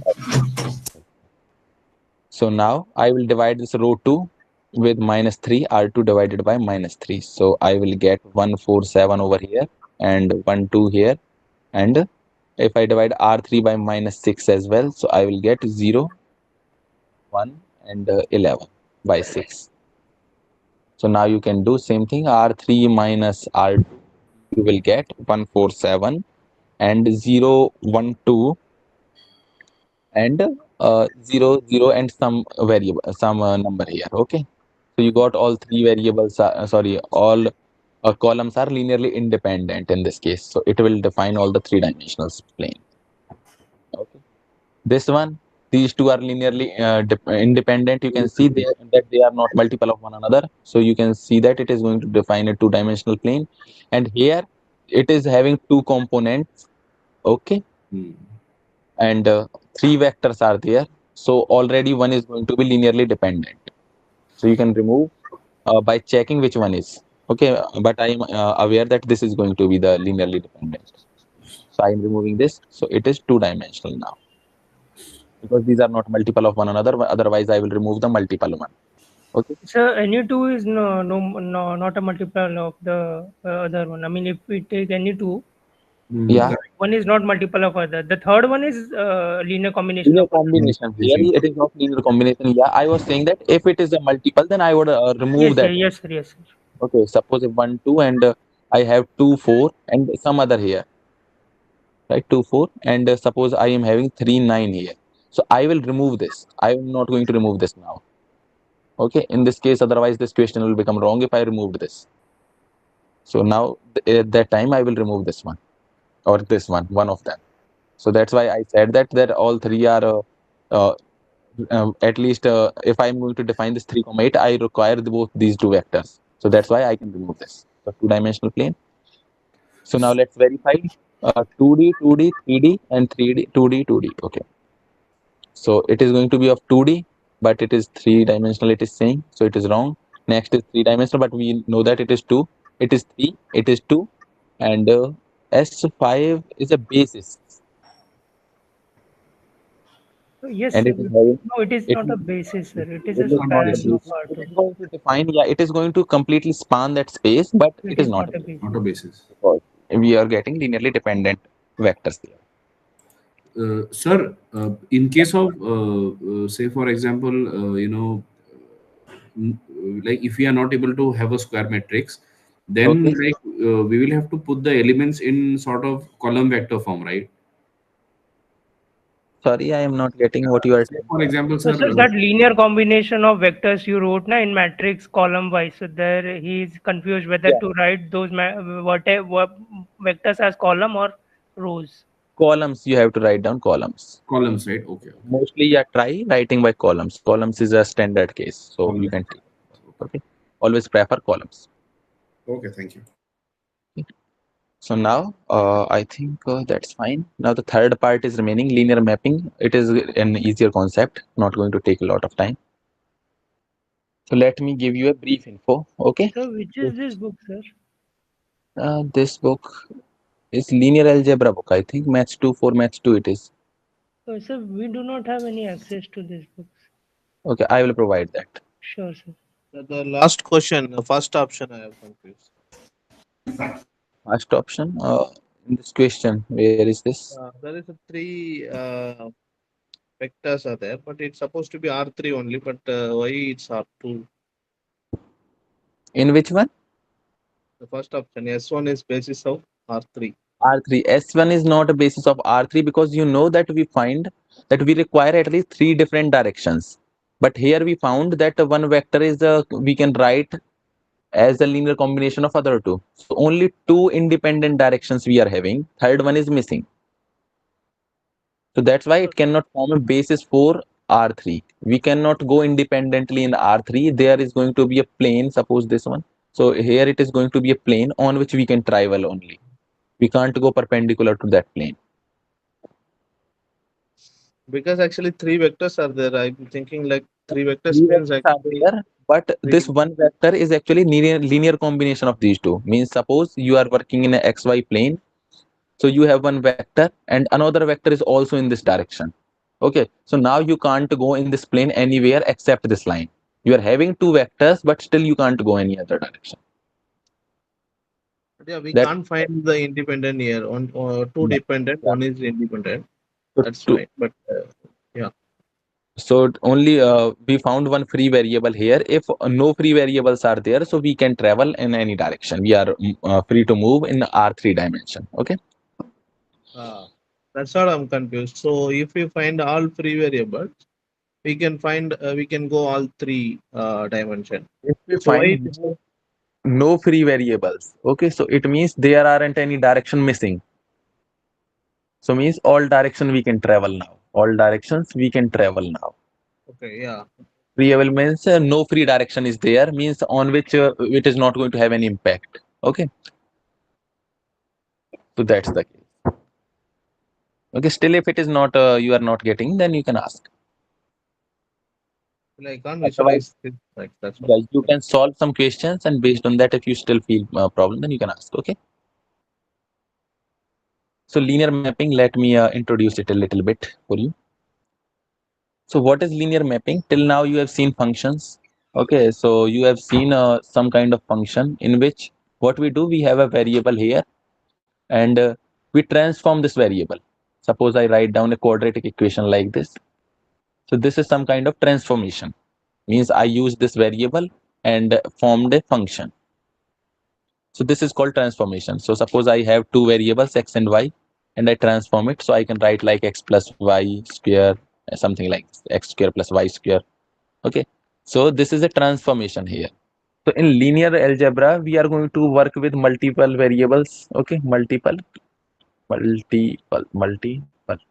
variables. Okay.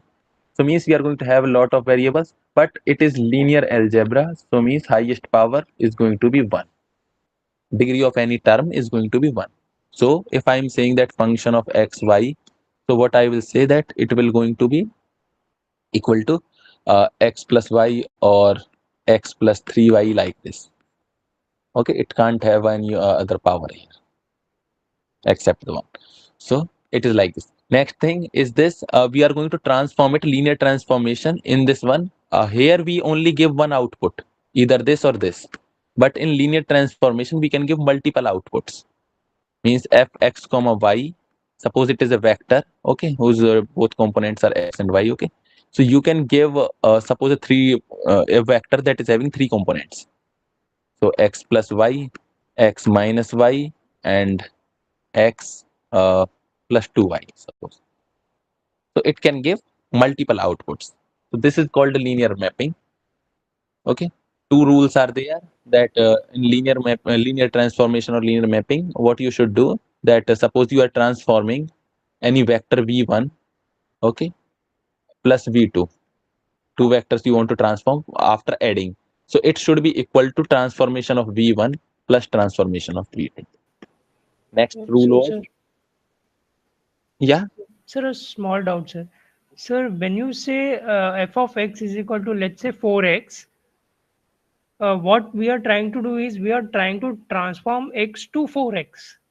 yeah, when suppose you are saying that fx is equal to 4x.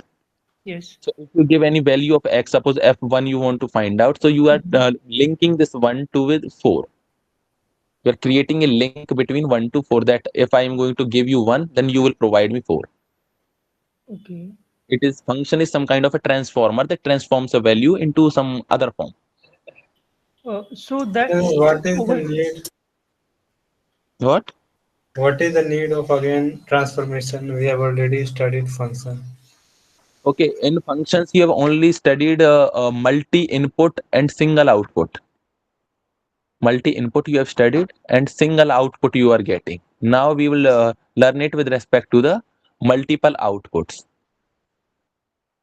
Okay, and one more thing that I want to mention here that it will be required in your linear algebra, sorry, in your when you are going to perform linear regression and these things when you are going to study, then it will be helpful in that case. So that's Okay. why it's required. So functions can be of any type. It can give multiple values and single values. So you can keep that. Basically, we consider it as a single value, okay, because this is a single vector. Okay, but it can have multiple components. The components cannot match with the same components that we are having in transformation. Okay, you can consider it as a single output, but with multiple components. If you are confused, then you can think like that. Transformation of second law was anyone else? No? Okay. Transformation of suppose C times any vector V, it should be equal to C times of transformation of V.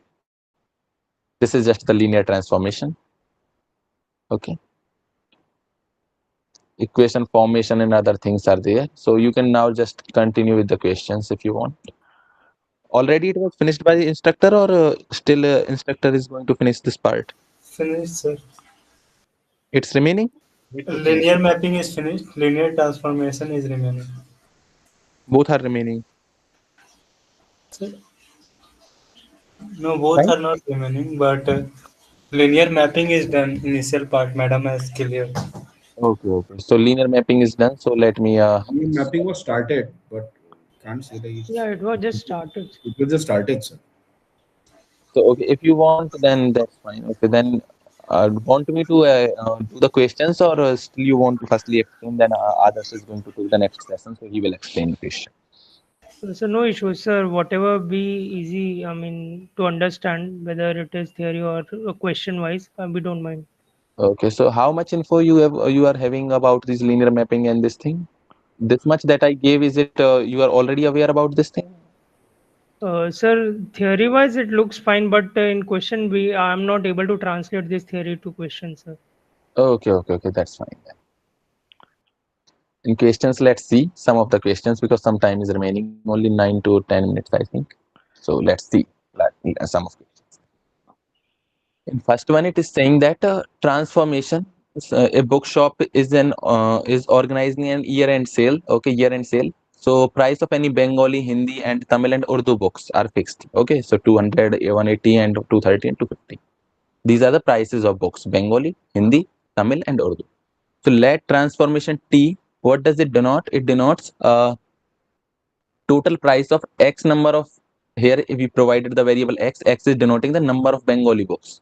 Y is denoting number of Hindi books, Z is denoting Tamil books, and W Urdu books. So this T should give us the total price.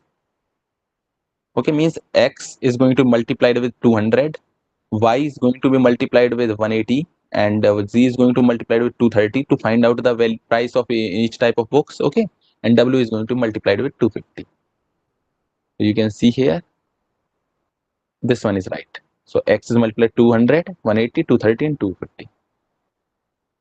This is the transformation. Okay, if you feel any confusion, then you can ask. Next one is Sir, that what is given in the table, sir? in table, the question will start from here. That five customers bought some books. Samprita, Srinivas, Anna, and Tiyasha and Asan. So they bought Bengali books, Hindi books, and Tamil books, and Urdu books like this. So how many they bought is given here. So now you look at the second question. So it is saying that what is the price of the total price we have to find out. So total price can we find out with this relation. Okay. So books purchased by Samprita. X was, you can see here that X, Y, and Z, what are these? X is actually the number of Bengali books. So Samprita is having 3 Bengali books. So 3 will be the value of X in this transformation. 0 Hindi, Tamil 0, and Urdu 2.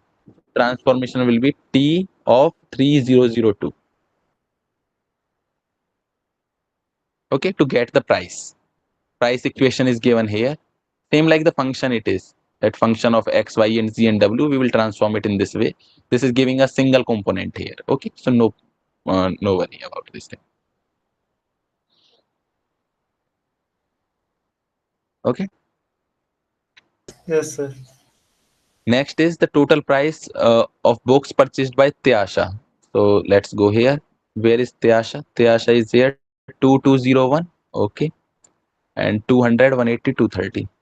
So 2 into 200 and 2 into 180, 2203, 01, sorry, 0 books of 230 and 1 book of 250. So now if you add these things, you will get 0, 8 and 5. Sorry, this is 360, this is 400, and this is 250. So you will get 1 here, 1 here, 4, 4, 8, and 3, 11. Sorry, 10, 4, 3, 7, to 9, 110. Yeah, 1010. So this is the price that we are trying to find out. Okay, so the price is 1010. Next is Hassan's price. Total is the total price the books bought by Hassan. So Hassan bought exactly the same book as Siyasa. Yeah. We'll Two. calculate, sir. So only one Tamil book is extra. So what is the price of one Tamil book? Tamil book, where is Tamil? Z, third variable means 230. So you can add 230 to this previous part. 230 you add, it will be 240. 1240. Okay. Sir. Yeah. Sir, can you just go to the table, sir? First table, sir. Yes, sir. So over here, when you say when we are applying the transformation, then we are Yeah. looking at the vector as one complete row. Yeah. We are considering the complete row Okay, because that is the vector over here. you can understand it in this way as well. If you are not getting it, then you can understand it as well like this. Here you are having some books 3002, suppose like this, and you have 4 variables. X is the price. Okay, this is your number of books. So if you multiply these two matrix, you will get the vector that will tell you that sorry, what is x? Let me look here. X is not this. You want the price, so you have to write down the price, not x, y, z, w. You have to write down the price here. You will get the price of individual person. 180 here, I think 230 here, and 250 here. Because 200 will be multiplied with this first column. 180 will be multiplied with this one, this way, and this. So this will So I'm calculate. getting a bit confused, sir. When we say transformation, basically, if I try to think it geometrically, I have got a vector. On that Yeah. vector, I am applying some transformation, Yeah. so as to get another vector. Yeah, here you are not getting a you can understand it as a vector with dimension 1, or you can think like that you are getting only one value. That is total of these books you purchased, total price. Okay, okay, okay. N to Total 1. price. I mean, if the input was n, yeah, I'm getting 1 as the output. Okay, so R4 to R sort of thing, something like okay, that. okay, okay. Okay, this is like that. In this one, it is saying Srinivas total price. So Srinivas bought how many books? Where is Srinivas? 0, 1, 2, 1. Okay, so it should be the price should be given by T of 0, 1, 2, 1. But you can see I can write down the same thing as this. Because of these laws, I already told you this one, that you can either add the vectors first before applying the transformation, or you can add them after applying the transformation. So I can write this vector as like this: 0, 1, 1, 0 plus 0, 0, 1, 1, right?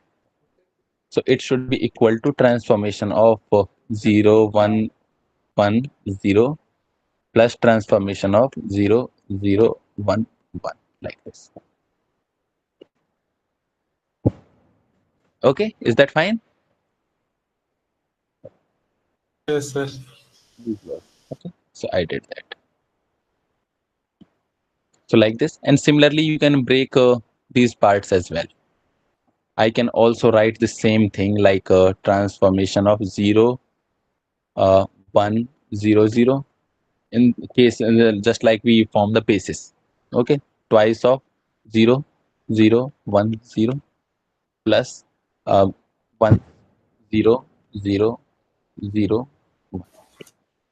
Like this. So I can break it in transformation of 0, 1, 0, 0 plus 2 times the transformation of 0, 0, 1, 0. I said that we can multiply even inside or outside. It is our choice.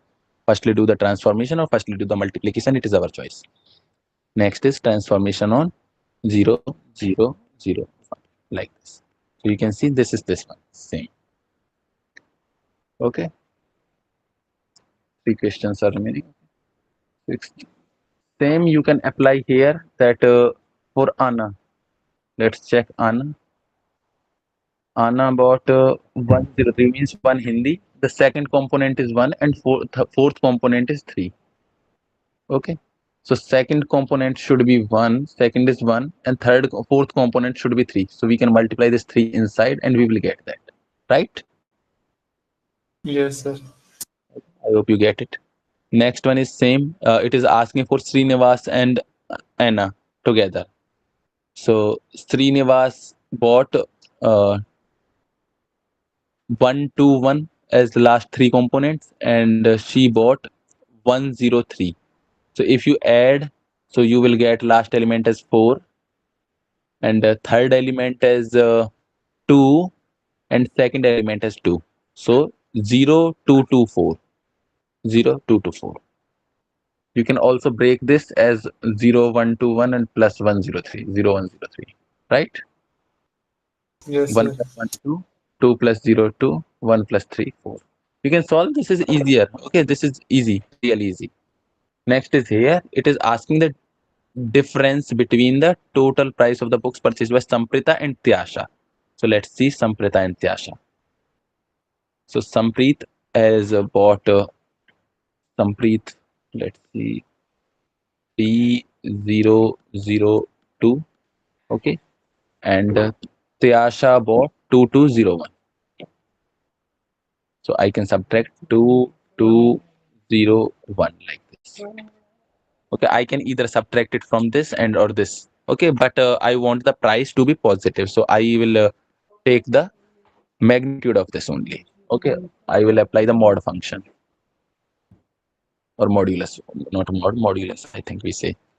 So if I subtract it, I will get 1 over here, minus 2 over here, and 0 over here, and 1 over here. So this is the transformation of this. Okay, let's see. Is it the same thing? Okay, yeah, 1 minus 2, 0, 1. You can see 1 minus 2, 0, 1. Yeah, that's right.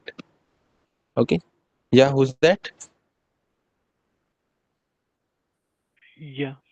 I had a query on 5.4.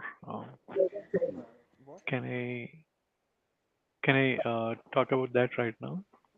Yeah, you can tell. Just this question is getting finished. After that, you can tell me. Okay, Okay. thank you. Yeah. This is final. This is final question for today's session. So 3002 and this one. If you subtract both of these two, the same thing. You can see here that I subtracted 3002 and subtracted minus 2201. So I can write it in this way as well. And similarly, I can multiply this minus 1 inside and I can write like this. So I hope this is clear to all of you. Okay. And there was a question, one extra question. Okay, sorry to tell that. In 3.5, I think, 3.2 it was. Fifth question, I think. In last session, somebody asked me, so I'm giving the solution for not this one. 3.3 is it for? Uh, not this one.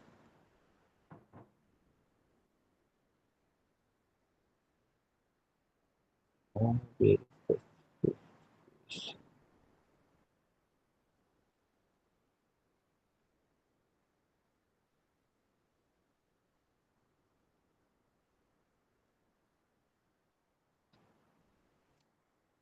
About this.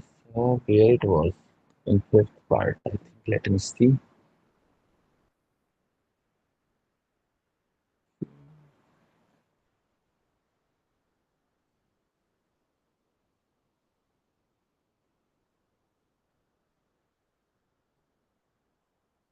Where is that? I think it's fourth one it was. Like only one question I solved, I think, out of this, and it was that. Yeah, here it is. So in this one, non-empty intersection of two linearly independent sets must be linearly independent. So you can think like this. Suppose you are having two sets S1 that has some elements A, B, C, D, E up to some part. Okay, some vectors, or you can write like V1, V2 here. And set 2 where you have vectors like W1, W2. So it is saying that intersection of these two. Suppose you have a non-empty means at least one element is common. UN, suppose it is common in both. So as you know that this intersection is going to be linearly independent. Why? Because suppose I take uh, some elements are common, k elements are common. So all these k elements will be present in this set. Okay, and if all these elements are present in this set, and it is already given this S1 is linearly independent. So this subset is also going to be linearly independent. This was the solution for this. Somebody asked on the discourse, I think. Okay, yeah, now you can ask. Anand? 5.4, seventh question. 5.4, Yeah. 7th. 5.4. Where is 5.4? Here it is. 7th question you want.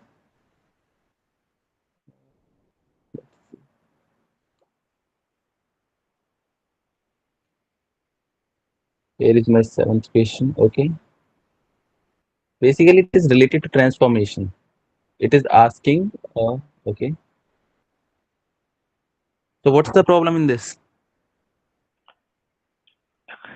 Yeah. So actually, one of them was component wise. If you do it, I mean, it was not tallying. So that's Okay, why. okay, okay. Let me show you. In this one, it is saying that Yeah. total amount of First one is okay. If you see over here, first one is fine. The third one, okay. third one is, Third one, you look carefully. What is third one? B2 plus H2, B3, H3. It is exactly matching same left hand side. yeah, exactly. Yeah. Okay. In right hand Third, side, what are we doing? We are having, you can understand, two vectors we are adding here. Let me take the screenshot.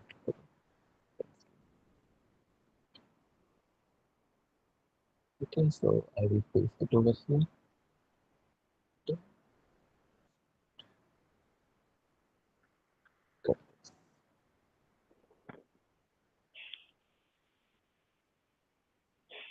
here you can see this part. Okay,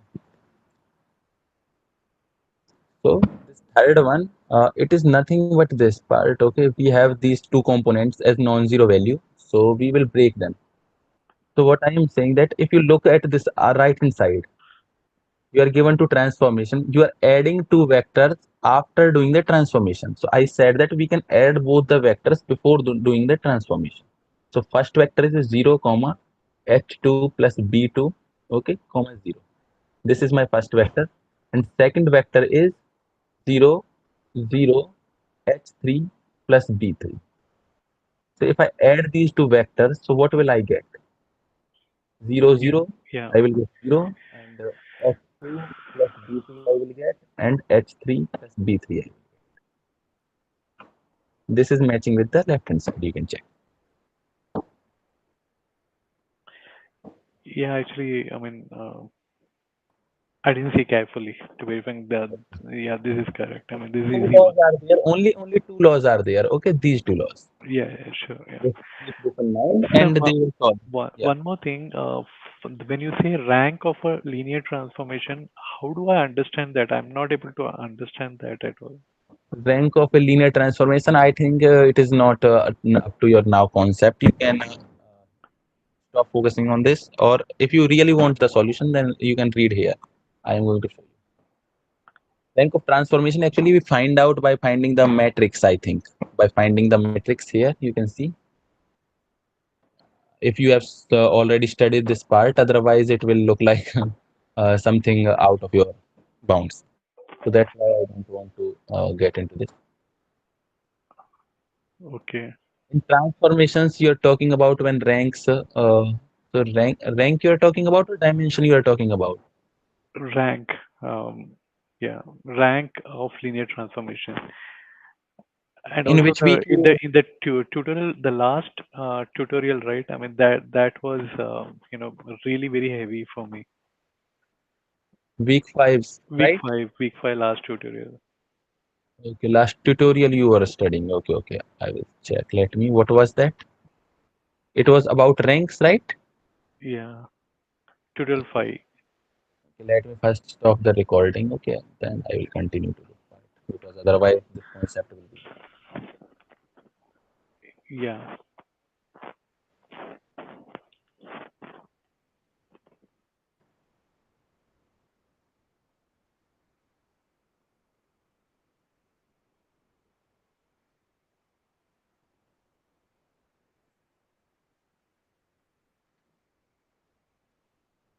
Okay, because